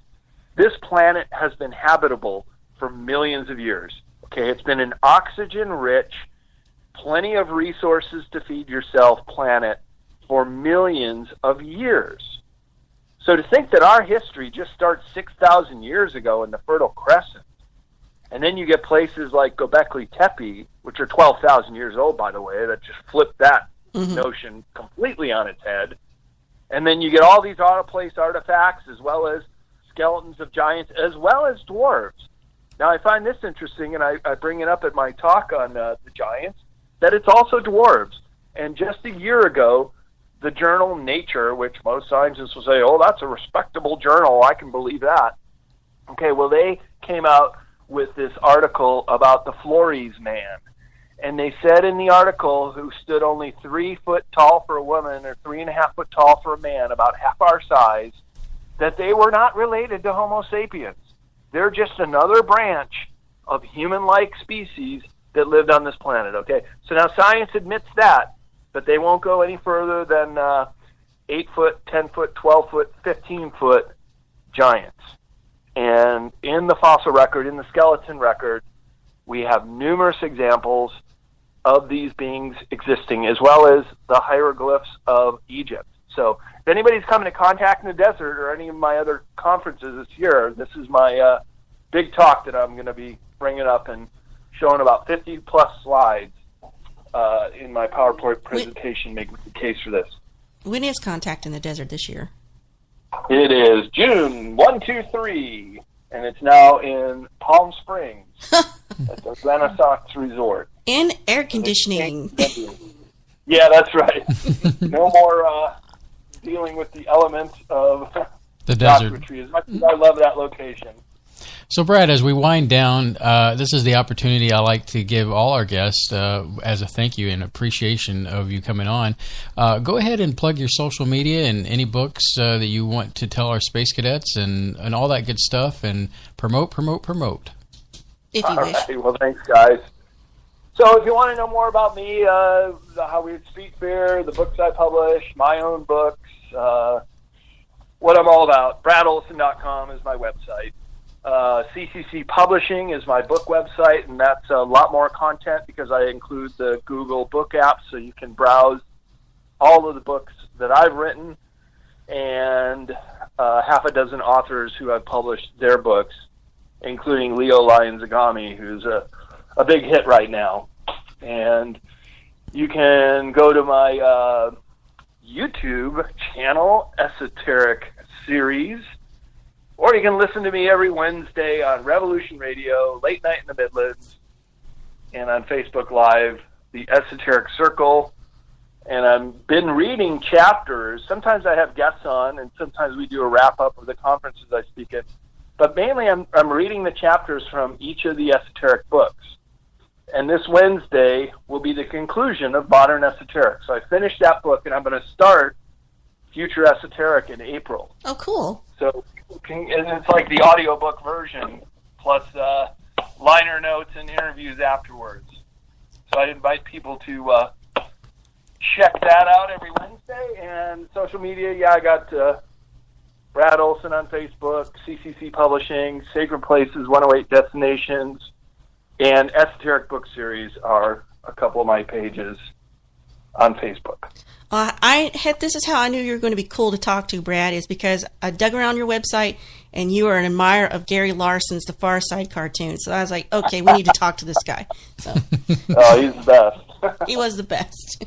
Well, Brad, we thank you for being a part of our universe tonight, and I hope that you will not be a stranger to us. And once again, thank you for spending the time with us tonight. We do appreciate it. Well, it was my pleasure, and I can't believe how quick the time went. That just means we must have had a great conversation. Mm-hmm. It goes quick. That's the number one thing people tell us. Hey, man, that went faster than I thought it was going to be. Usually we tell them, yeah, you'll probably be with us about an hour and a half, and oh my God, I can't believe it. I don't know if I'll be able What am I going to talk about? Exactly. So, it's been a fruitful conversation, and the Space Cadets are all thanking you for coming on, and they've enjoyed the conversation tonight. So, as they say, don't be a stranger. We'll invite you next time, and we'll have more to talk about.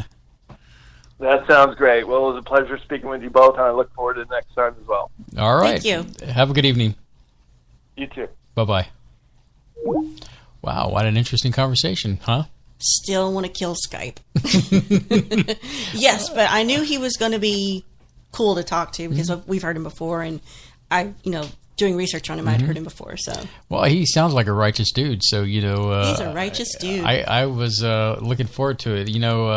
Real quickly before we go to break, Dino was talking to him, and I don't mind bragging about our Space Cadets when they do a good job. So, Dino, good job, man. He was talking about, well, hey, have you ever been on Spaceboy Universe? And then, of course, Dino was saying, hey, you should get him on. And I was like, I don't know why we haven't had him on. So, we can't do we can't think of everything. People. You're gonna have to help us think. I guess that's why I'm segueing into this. Is that Space Cadets? It's your show. It's our show. And if you want somebody on, we'll go out there and reach out and try to get them on the show. Now, there are some situations where we have tried to reach out, and we're just not able to get them. But usually when we get somebody like Brad on, hey, we're batting 100. And it all comes down to you. So as I tell Cirlana when she takes pictures of me, don't take one.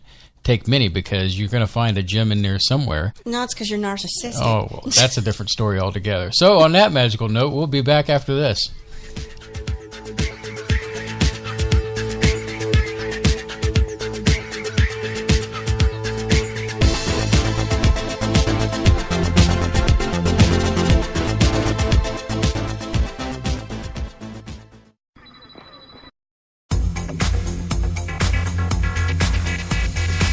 You are listening to Spaceboy Universe on the SBU network. Explore the universe with Spaceboy and Cirlana. The epic battle begins this Friday. Direct from ringside at Laser Death Melt Pit. Bot versus Bot in Galaxy's 2-ton weight championship, where your challenger, Good Bot, will face the reigning champion, Bad Bot. You're terminated. Reserve seating starting at $30. 2-drink minimum, where ladies don't get in free. This is an SBU production. You're listening to Spaceboy Universe.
You are listening to Spaceboy Universe.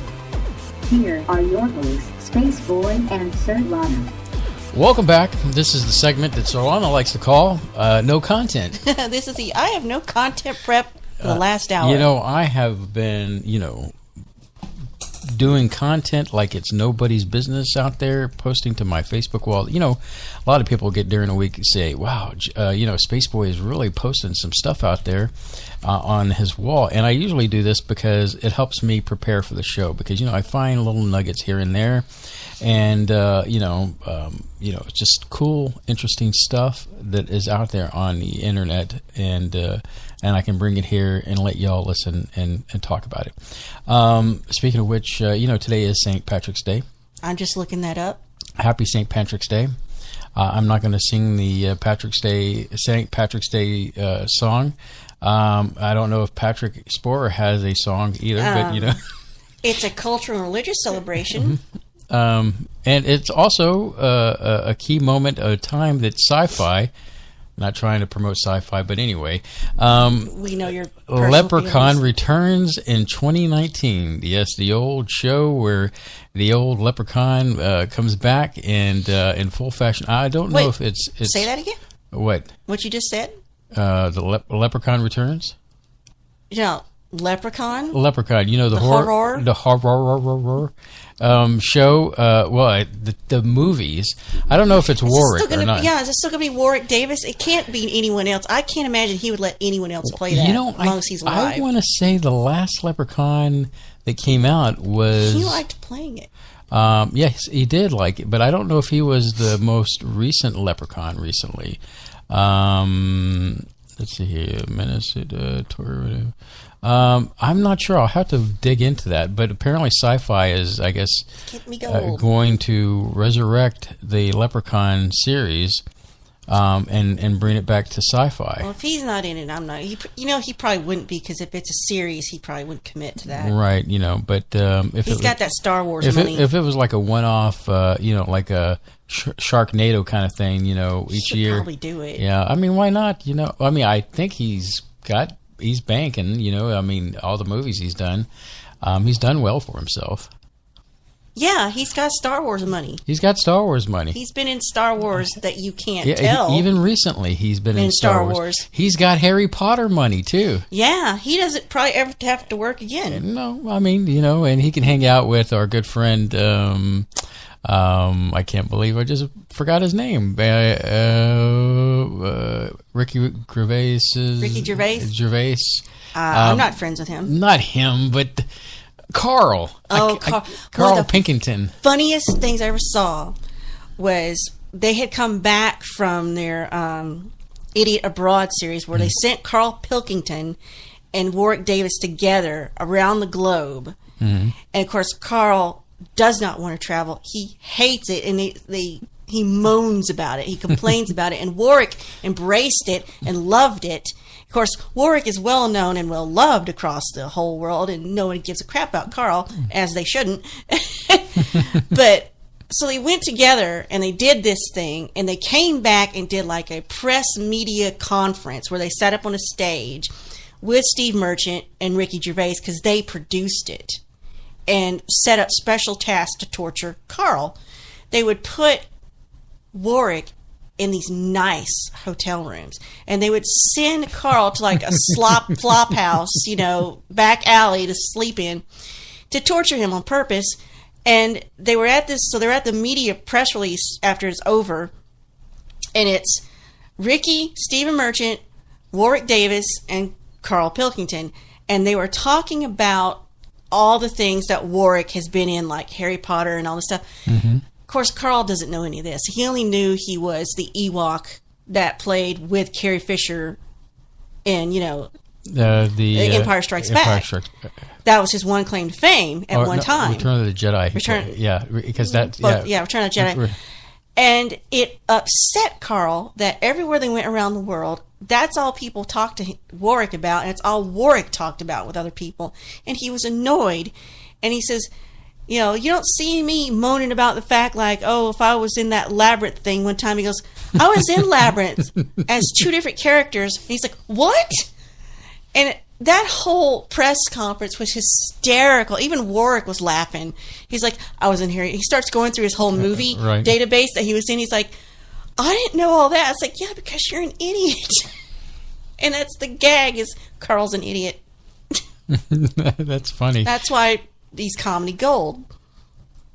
What is this thing you have on your wall about Hulu developing a series based on the satanic panic of the 80s? Well, that's interesting because I thought, that would make a great history show. I've never heard of such thing. You don't remember back in the 80s how they were saying some of these heavy... Hang on, I'm going to write this down. Okay. What future idea of shh, don't share it with the audience. No. Don't give out secrets. But, it was a big panic there in the 80s, I know the commie scare after World War II. But no, we're not talking about the communists. But, you had these, I guess, hard rock bands that, even, for example, like Ozzy Osbourne. Backwards masking? Backward masking, which has been around for years. Even prior to that, I mean, the Beatles used it. But yeah, these bands being accused of being satanic because of some of the things that they were singing. Of all the things to worry about nowadays. Mm-hmm. So I'm looking at your link, and it says of the 80s and 90s. Mm-hmm. Yeah, which I think it touches upon Marilyn Manson. Yeah, the closest thing to an actual witch hunt we've ever had in contemporary America. Mm-hmm.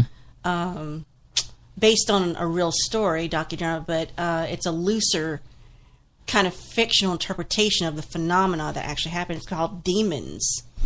Anthology focused around two characters, a manipulative psychiatrist and his wife, star patient, Marilyn Jones. They'll be involved in different satanic panic case each season. So we don't have Hulu. Oh, okay. So now I just realized that when you said, what was it you said? American Crime Story style. It's kind of like, recently, I know you haven't seen this, but it's really good. And it's kind of relevant, too, because it deals with O.J. Simpson. It's the the case, the state versus O.J. I have that if you ever want to browse a few episodes of it. But it's from also the same kind of makers of American Horror Story. But they take an actual event that happened in history, and OJ was one of those things that they did. And I bring that up because recently they finally released that video where he does this interview where if I did it, and kind of, I think it's more of a confession, if you will, of him doing it than anything.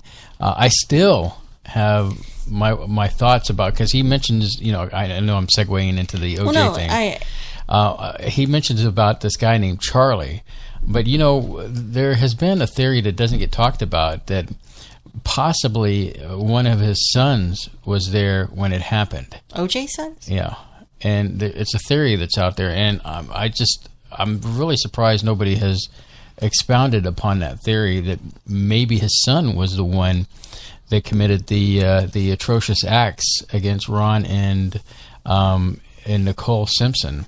Well, that's off from what this is. But okay, let me backtrack. But anyway, put the thought back out there with the OJ thing because I found it interesting. But going back to this show that they're working on, it should be pretty good. So what I'm trying to tie it in with the OJ Simpson thing is, if it's as good as the OJ Simpson's thing was, then it should be pretty good as far as dealing with this. And it's not the first time in history where parents have gone and lost their marbles over rock and roll music, because you had all those back in the 50s where they were burning records and of Elvis.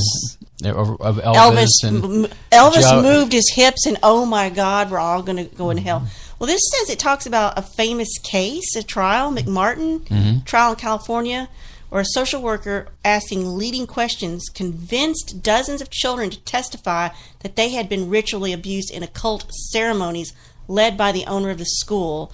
an elderly woman named Peggy McMartin and her son Ray Buckley. I had not heard of that. Was that a real thing that supposedly happened? That would, like I said, that these are tied into actual events. And I tell you what, why don't we look at this?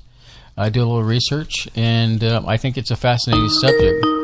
Speaking of fascinating subjects, sounds like we got a caller. Hello, Bev. Hi. Our ultimate fascinating subject. How are you tonight? I'm doing great, but doing well for once. Does your parents know that you've been listening to demonic music? No, they don't. Oh, that you're used to? That I used to. Were you hip? Were you hip on Elvis back in the day? Oh yeah, Elvis, Beatles, Aerosmith. Getting into the 70s now.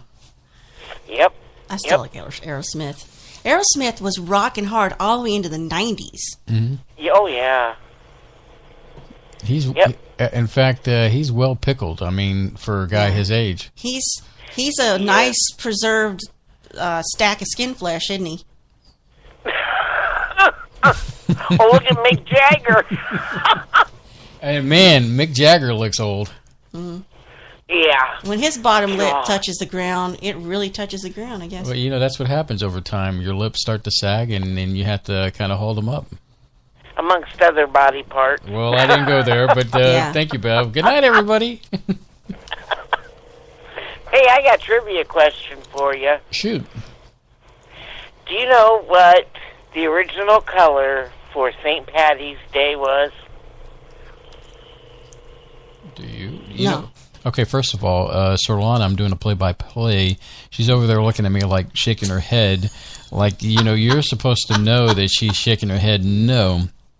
And, you know, I'm not sure what the original color would be. Solana, have you figured it out yet? No. It was blue. Are you going to tell us? I get these trivia questions in my Gmail every day, and that was in there today. Oh, really? And I guessed it right. I just guessed it. You used your psychic connection to figure it out. Yeah, there you go. I was like, wow, I always figured it was green because of, you know, four-leaf clover. That was wild. I thought, oh man, I gotta post that on Spaceboy tonight. Well, that's fascinating. I know.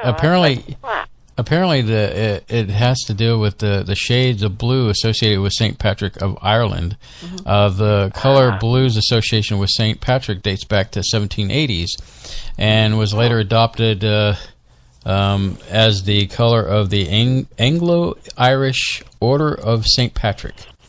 Wow. I don't know the exact date when that changed over to green, but at some point we get the green, and the rest is history. Yep. As Paul Harvey says. And now you know the rest of the story. Now you know the rest of the story. So how are you doing, Bev and Bob, and your ranch out there in the great state of Ohio? Not too bad. Mm-hmm. I'm doing better. Good. I just take it day by day. I still get tired easy. I do a little bit around the house, and it's like, okay, and then I take a nap. I have to take a nap. I do that too, but I don't have a medical reason. I just go too hard with that. Like last weekend when I got on a tear, and I did all these like 13 things in within a space of 3 hours, and I was like, screw it, I can't keep going like this because my heart was beating so hard, it was freaking me out. I was like, well, I'm just going to quit. I didn't know where I was in the process, but I was like, well, that's enough. Can't endanger my life over housework. Yeah. Well, No. Today she had a pretty good, easy day from me because work actually called me, and I had to go to the other side of town to work on a server. And so I was like, I went in there, and I was going to tell her, hey, I'm leaving. And I said, you know what? I'm just going to let her sleep. And I'll figure it out that he's gone. So I started walking back, making sure that she didn't hear anything from me. And of course, she doesn't. I didn't even know he was gone until I started looking for him. All I heard was, and I knew it was my time to get out of there. So I got in, and I ended up taking her car because it was parked behind my car, and I didn't feel like moving all that, shuffling around. So I figured I'll be back by the time she wakes up. What actually woke me up while you're gone was the cat playing trampoline on my bladder. So it's like, I guess I'll get up. So I don't get the blame, but the cat does. Yeah, because you left the door open and she got in. Mission completed. Wow. She likes to play trampoline on you to get you up, huh? Yeah, she likes to get right up against my face and meow in my face. Well, at least she didn't do what our one cat did one day. It happened to be Bob's birthday. Uh-oh. I hear a good story coming. Well, we were laying there in bed, just kind of waking up. Next thing we know, she jumps in bed with a mouse in her mouth. Oh. Yeah. The hunter has arrived. Mm-hmm. Yeah. I've heard stories I jumped out of that waterbed so fast it caused waves. How funny. God, we were only married a couple of years. I said, "Oh my God, Bob, she's got a mouse. Get it. And Bob's laying there just laughing his butt off at me. Muffin has brought in live crickets and grasshoppers, nothing larger than that, but she has not brought them into the bedroom because that would probably be the last time. I would revoke her privileges right there if she did that. Well, we don't let her outside anymore, No, she used to go out to the back. She can get it from the garage, though. Yeah. Oh, that's true. I didn't think about that. Yeah, they can get to the garage. Our cat, our big fat boy cat, he's an inside cat. He only weighs about 25 or 30 pounds. He'd be a big boy. It's so funny watching him and Dino chase after each other in the house. Yeah, there are many times I like to picture Dino chasing around other dogs and cats in the house, and nobody knows what we're talking about. I know they don't, do they? Dino does, though. Oh God, that was Bob's idea. The first Dachshund he had as a kid, him and his brother named Dino, and so every Dachshund that we've had, except for Roxy, she was a female, has been named Dino. So not like Dino. Dino in the chat says I'm allergenic. He's allergic. So he can go to a home for somebody who has allergies. It's quite safe. No, he's allergic, so he's the allergies. Oh, I'm sorry. Yeah. So you can't take him if he's... Oh, never mind then. My bad. I know all about allergies. I'm allergic to almost everything outside. Yeah, same here, and we're experiencing those rivers of pollen right now, and I'm just like, oh yeah, I can't take. Even grass that we grow here, yes. I'm allergic to. Yeah, same thing here. I'm also allergic to cats and dogs.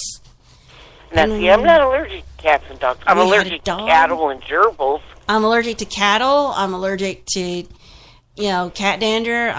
Vegetables. Most concentrations of air. Sniper fire. Bees, wasps. Sarcasm from my husband.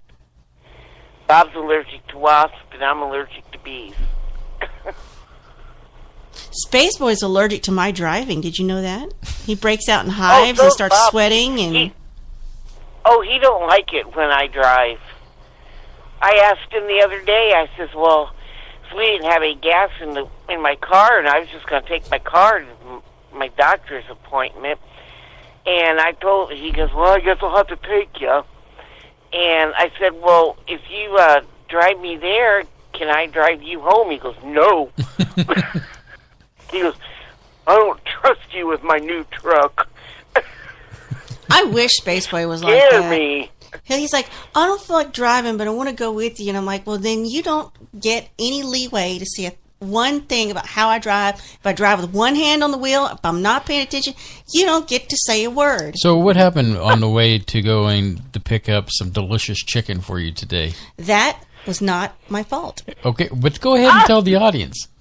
Got rear-ended from the front. Got rear-ended from the front, meaning I was already there and the person in front of me decided to back up because he'd already tried to go out into traffic, and the guy was about to hit him. He stopped. They both stopped. They didn't hit each other. Instead, he backed up and hit me. And all, oh my God! Full accounting, he didn't really hit us that hard. No, it was a love tap. We managed to get into the parking lot area, so I got out and I looked at the front. Really, nothing done, And he gets out, and there's no damage. No damage. I looked at him. I said, "Hey, look, there's no damage. Let's just get on with our lives." And he said, "Okay, this is funny in a way because he said." Thank you so much. He said, "Are you in the Marines?" And now you're going to wonder why he asked me this. I recently got my hair cut. If you didn't know, I'm shaved it down to the ground, almost to the skin there. I still got very fine stubble, but it's my hair is gone.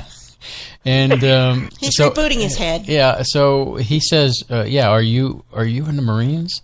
And I said, "No, sir, I'm not." But I knew that he was in the military because he had a sticker on his car, and he said, "Yeah, I was in the Marines." And I said, "Well, one, thank you for the service to our country you've done, and we support the military." Learn to drive better. I did not tell him that. And I said, I have an uncle and my grandfather was in the Air Force. But nobody in the military, not me. And I reassured him, and he thanked me for just being so nice about the whole thing. And that's our one moment of goodness that we paid forward into the universe. Going back to like hating our neighbors and wanting to, run over construction worker people and while they're fixing roads out there. But don't worry, we're still filled with hate. Don't worry. Some more than others. I admit it. So yeah, at the end of that conversation, he was thankful and I just wanted to get on with my day. I was trying to get to some chicken. Yeah, that's Solana was okay. I was on a mission for chicken. I'm going to go get some food right now. I need you to get out of my way. And I'm here. I'm just being Mr. Nice. That's how I was. I was like, I was driving, but he got out to talk to the guy because I don't talk. I was to like, people. I just felt like, I just can't. I'm not going to let this escalate into a bad situation. I want to do something positive out of it. And so there's no damage. Just move on. And so I felt, once I started talking to him, he seemed like a really good guy. And I said, don't worry about it, man. There's no damage on this car. And the car is 13 years old. Yeah. So we finally go get her chicken. Because that's all she cares about. Doesn't care about me or anything. Well, she does care about me and my driving critiques. You mooched your way into this whole adventure. I told you I'd have gone without you. And then, when we get the chicken, they gave it to us like in 2 seconds. Oh, this place, because it's the only thing they do, Raising Cane's, they make chicken tenders, and that's it. Yeah, so they only do one thing. Chicken tenders. And they practically throw it at you. Crinkle fries, Texas toast. And special sauce. And special sauce. That's their and coleslaw. That's all they make at this place.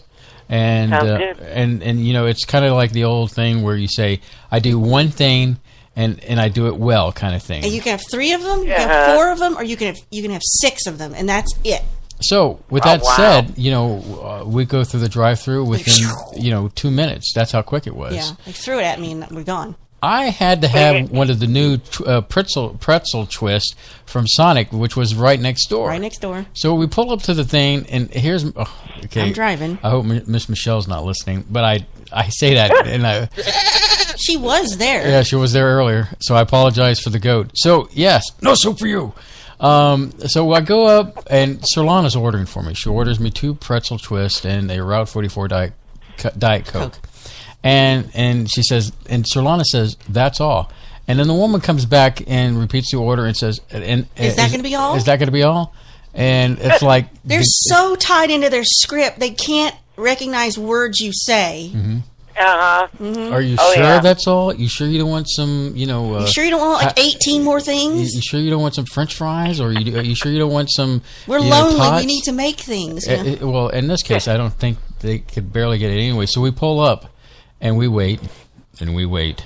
And they don't have a window at this one. There's not a drive-through window. There's just you pull up to where the door is, and they come out. The car hub person comes out. But anyway, so finally she comes out, and she's got a slushie in her hand. And that's not ours. And she says, "Did y'all order a slushie?" And it must have been 10 minutes. Yeah, it was like, no, we didn't. We ordered 2 pretzel twists. A drink and 2 pretzel twists. Yeah, it so could not be simpler. Goes back in there. We see her kind of... Another 5 minutes go by. And then I feel bad because Cirlana's cold. Food's getting cold, and, I'm like...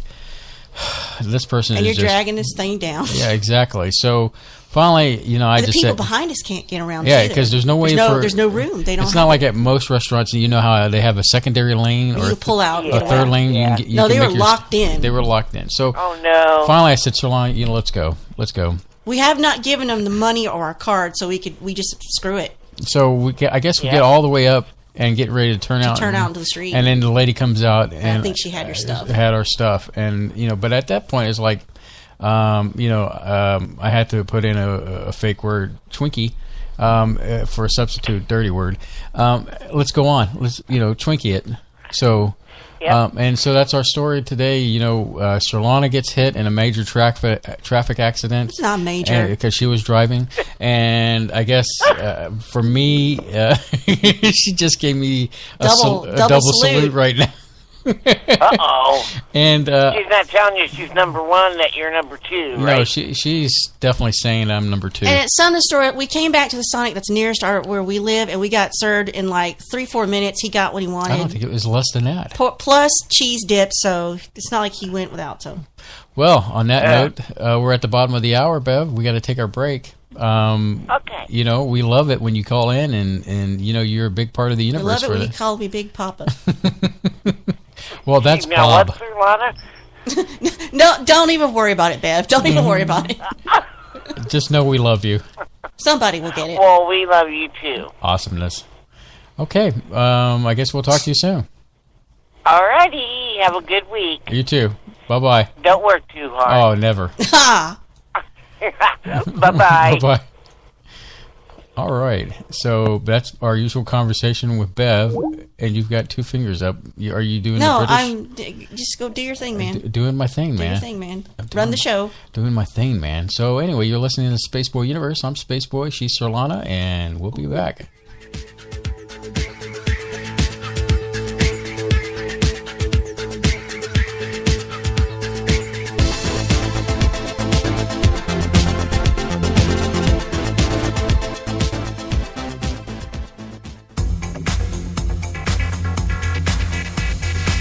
You are listening to Spaceboy Universe on the SBU network.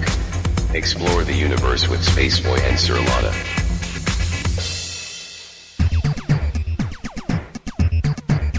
Get your game on Spaceboy Universe.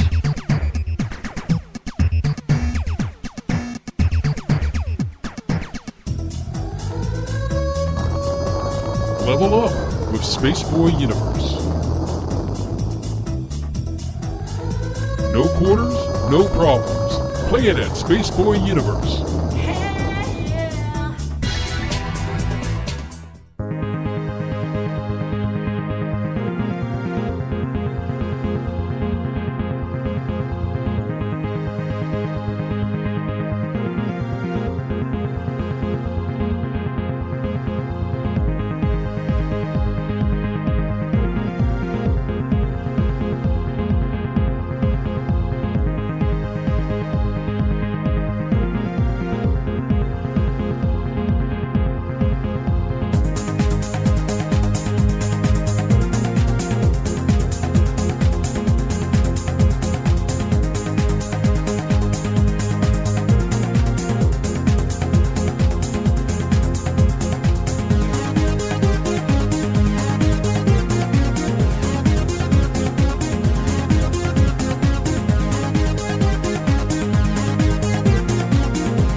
listening to Spaceboy Universe. Here are your hosts, Spaceboy and Sir Lana. All right, so Solana, we're having a lasagna next week, and we're back. Hey. Oh, yeah, we discussed grocery trip for the next week during our breaks on our broadcast. It's like pulling teeth from her because I'm just trying to get us ready so we can get this over with. It's usually I don't think there's a lot of married or committed living together couples that go grocery shopping together that are as dedicated to it as you are. I don't know why I am so... I think this goes back to my mom, because my mom was like that. She was like a general when it comes to going to the grocery store. Same with my mom. And then even down to bagging. Same with my mom. You know how bad I am when it comes to bagging. Well, no, you've got a point. You don't put crushable objects with heavy objects. For a second there, like for example, I think I might have freaked... Solana out a couple of weeks ago. We go grocery shopping, and the kid has two big things of chicken broth in a bag, and then he's about to put the bread in there. And I said, "Whoa!" I said, "I can't believe you're about to put that bread in there with those two heavy objects." And so I said, "Here, give me the bread." And they must not train them at all for bagging. But before we left, I said, "Hey, man, I don't want you to take it personally, but just be mindful of what you're putting in the bags, because if I had been some other customer, they would have come back and been crazy over something as simple as bread and two big heavy objects put in the same bag." And also we try to sort out the cold stuff with the non-cold stuff, and it's just logical to put frozen and cold together so you can put, I guess if you're young and you're in this little job, probably because your parents forced you into it, you probably don't care. You probably don't care. It's probably, I mean, I would say maybe today kids don't care, but when I was a kid bagging groceries way back in whenever. You got your butt beat when you did something wrong. It's like they stuck you through this training program before they even stuck you behind. I was actually a cashier / bagger. Did you work at Piggly Wiggly? No, I didn't work at it. But we didn't have those. I worked at a Winn-Dixie. Winn-Dixie? Winn-Dixie was one of my... that's almost the same thing. That's out in Georgia when I lived in Georgia. Yeah, I'm familiar. So we didn't have those, though. Yeah, but I worked as a cashier / bagger. And they put you through a training program where the first week you're there, they... make sure you're bagging cans in one bag, and obviously they don't do that stuff. anymore. Yeah, it's clear that they're not getting the training. Can they you need. Use your hands and stand? Now, you're hired. I say that, but HEB is probably the best grocery store here in Houston and most of Texas. Not sponsored. Yeah, not sponsored, but we wish. Yeah, we wish for a lot of sponsorships, but we can always dream. So at the end of the day, what I was trying to say is that HEB is probably the best when it comes to providing the overall experience. And I don't have anything bad because, I go Plus in they there. have curbside if you screw up. Curbsides rock, and I think that's why the cashiers that we did like when we went in there are gone now because curbside's killing it. Killing them. Yeah, so anyway. Well, speaking of, grocery store retailer experiences, and what I believe personally to be a desperate attempt to keep up with Amazon, Walmart plans home delivery for 100 areas in the U.S. this year. And this article is dated March 14th this year. So this is like timely. They're trying to step up their game to survive. At least they're trying. We're seeing things dying off like Sears, Kmart. It's been announced all over the universe now that Toys R Us is gone.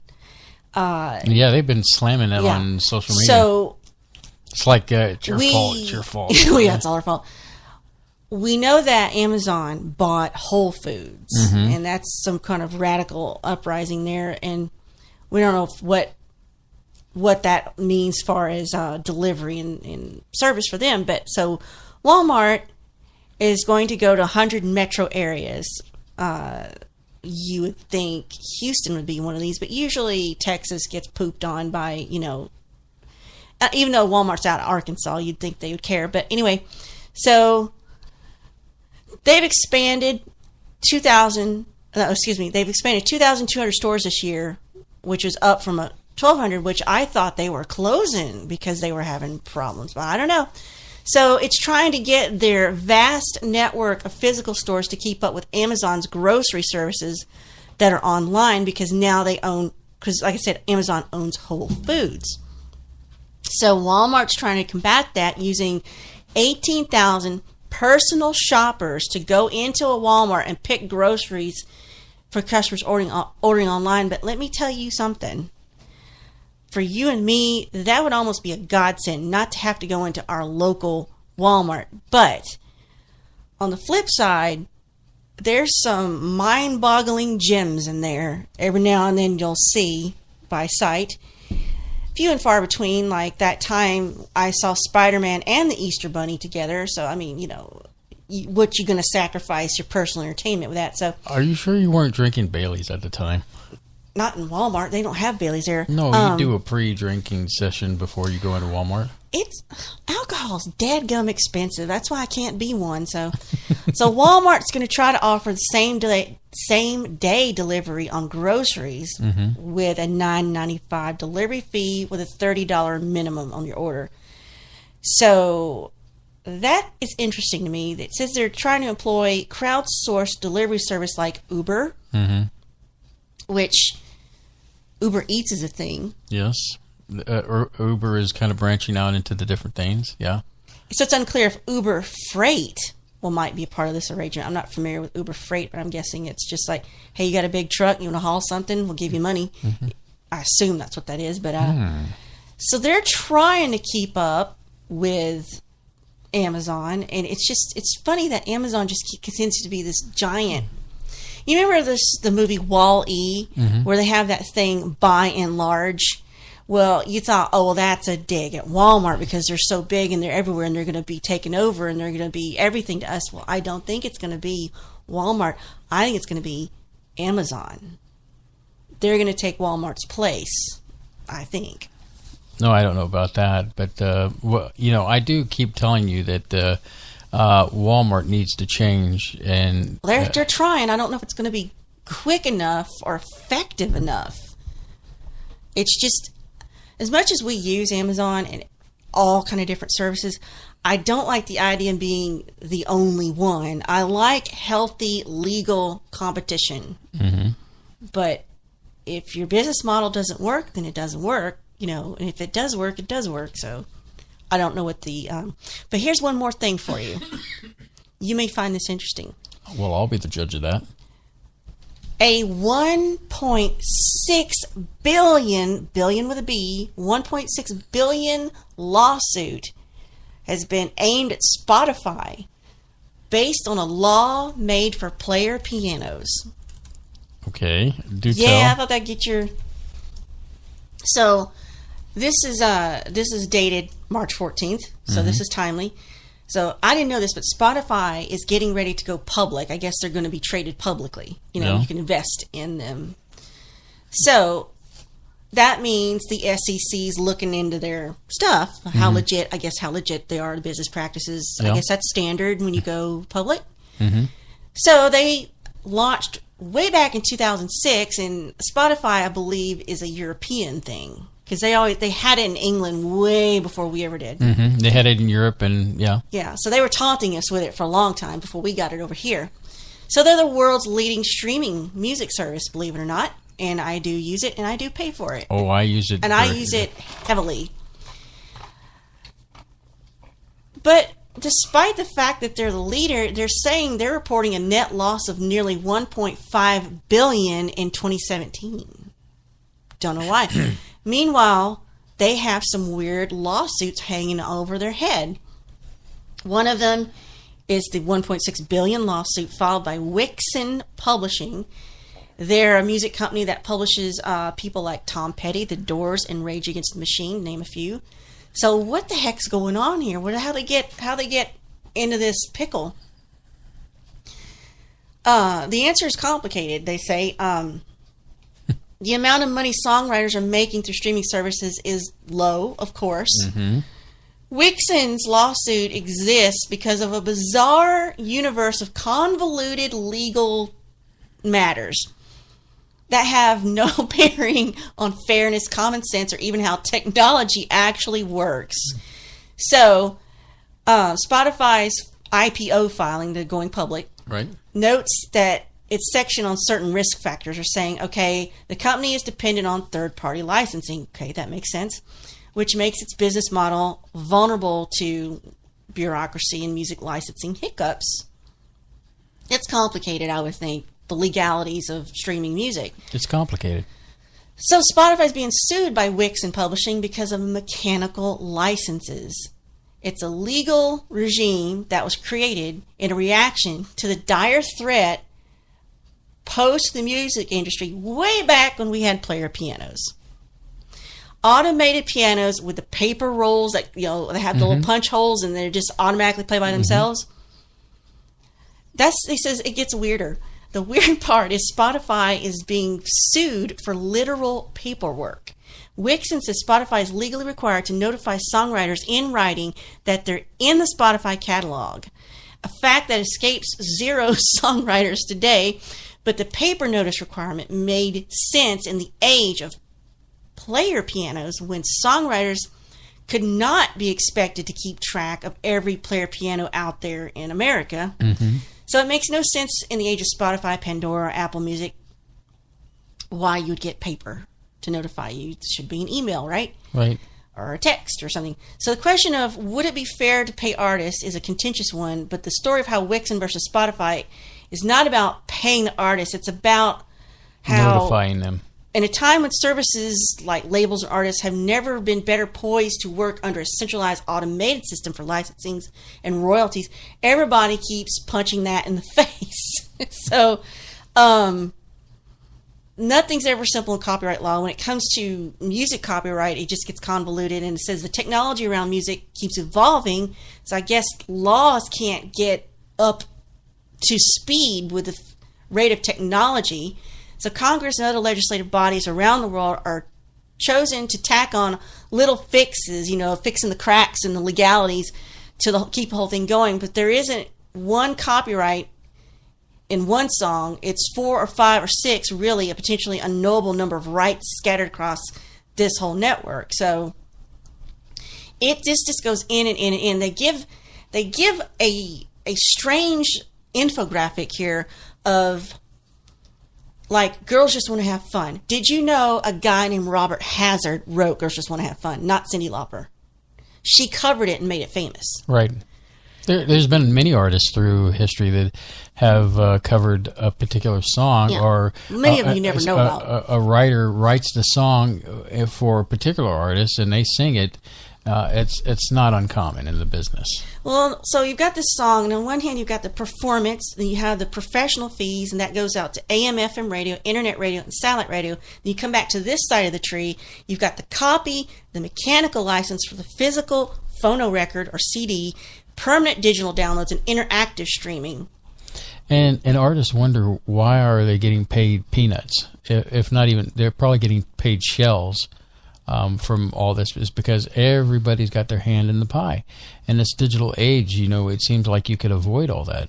Well, Spotify has to negotiate with the individual labels for these, if they're on a label, and an artist if you're not signed. You can still get your stuff on Spotify if you just pay.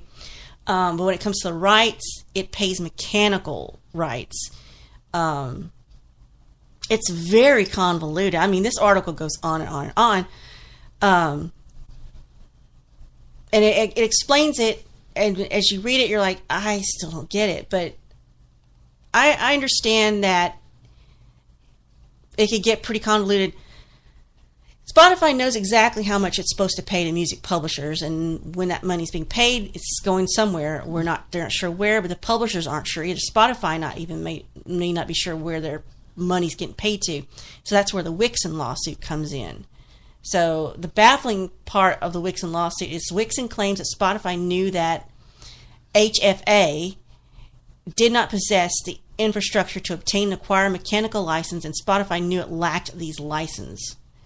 So it's pretty strange. So it has to do with mechanical licensing, and you go back to this mechanical thing with a player.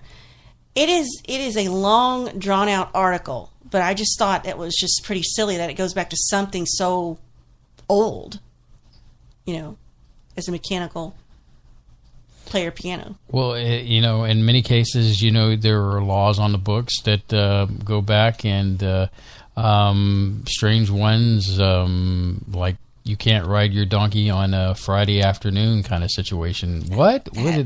Where do they get off telling me what I do with my donkey and where and when? I actually know someone that owns a donkey, and he's very nice. The donkey, that is. Mm-hmm. She's questionable, but the donkey's very nice. Okay, so duly noted. Unfortunately, Dr. Stephen Hawking passed away this week. That is true. I just want to acknowledge that his passing and all the things he was involved in, and of course, being on Star Trek Next Generation, which was probably the first place I ever saw him, so just want to acknowledge that. Yeah, it was sad to hear his passing. But of course, when you take into account the disease he had, when he was diagnosed, he was only expected to live about 2 or 3 years after that. But he surprised a lot of people, and a lot of contribution that he gave to science. I mean, could you imagine if they, especially with technology, with the voice activated, allowed him to speak, the device that he had, to be able to have that mind, that capable of... It's locked in this non-functioning body cage, but it's still very much active and valid and brilliant. So, with the technology that was available for him to use... Does that really underscore Brad's point where it's like, these are just containers. These are just stupid, useless containers anyway that we're in. Until we shed our mortal coil, yes. Did you see that very moving illustration someone drew of him as his empty chair that he was in, and he's walking off into the cosmos? It's like he's finally free. Mm-hmm. I was like, that gave me chills. And on a funnier note, I am sitting here dying inside, laughing at your link to new study reveals bald men are smarter, stronger, and sexier. So I've been trying to tell you. So yeah, I can. I shave my head. Well, first off, it's like this, ladies and gentlemen. Charlotte won't even look at me when I get home when I had hair, and now it's like she can't keep her hands off my head now because she's so excited I'm finally it's bald. Really interesting when it's not shaved. It's like the next step would be to shave, but this is like as close as you can get before you shave it. It's like if you rub your head one way, it's like little scratchy Brillo pad, but if you go in the other direction, it's like soft velvet, and that dichotomy fascinates me. It just depends on which way you go. Could be good, could be bad. And it's all happening on top of your head. That's kind of like a metaphor for me in general, isn't it? Mm-hmm. So there you go. I'm actually going through your Facebook wall and I'm liking things. Because you get not only do you get upset if I ignore you in person, you get upset if I ignore you on social media. Well, I do because I even say stupid things like. At least the Facebook honeys out there are paying attention, and I laugh like that you think you have honeys. That's adorable. So, you want to bring the 411 to what's coming up here? Hey, let's talk about what's happening, and things are happening indeed. Next week, Spaceball Universe, Saturday, 9 p.m. We have another guest. We're going to have another sci-fi author, astrologer. She also worked, I think, as a manager, technical writer down here at NASA Johnson Space Center. And it's going to be, I believe it's Marcia Fox. That's how it's. So be here for that. She seems really eager to be on. She seems really happy to be on. That's great. Then the last Saturday of this month, correct? Yes. We will have an update with our good buddies, our other selves, our mirror universe. Straight from Connecticut itself. It's the guys from the Outer Rim, Jim and Jody Bray, who are doing their own original live-action sci-fi productions. And this, remember, it started out as Star Trek fan-based productions, but then that whole hammer came down about the copyright issues, so they actually said it freed them to be more creative, to do their own thing, and they are going for it. We watched them on Facebook on there where they post for their production with everything else, and Space Boy's technically part of the production, I guess. I'm doing some stuff with them, and we'll discuss where they've been, where they are, and where they're going. And they also want to discuss paranormal things. So be with us that night, call in, and you can talk to them about paranormal things, because I know you out there know way more than I do about that. So that would be helpful for you to do, to be there on the last Saturday of this month. And then first Saturday of April, we will have a musician.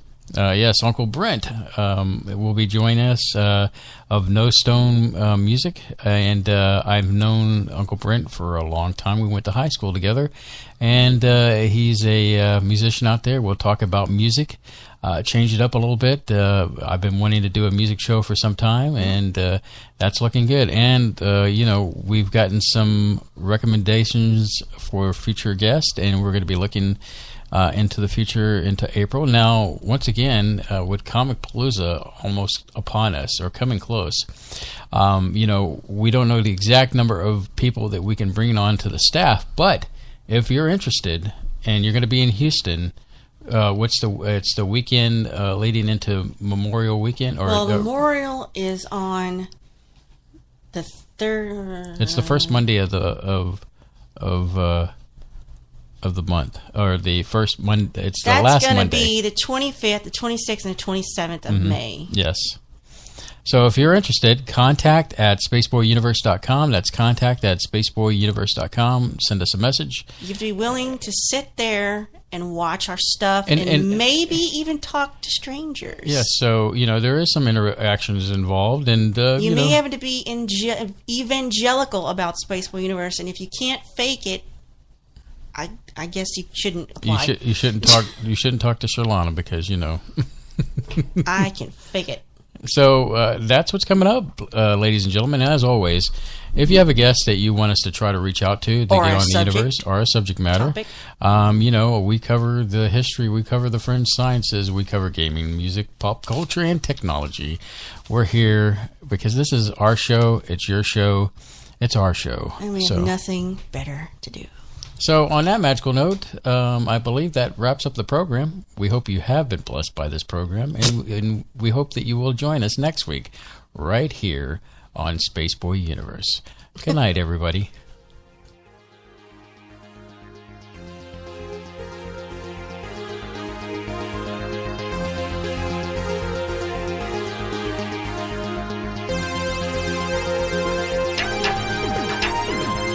Spaceboy Universe is hosted by Spaceboy and Sir Lana.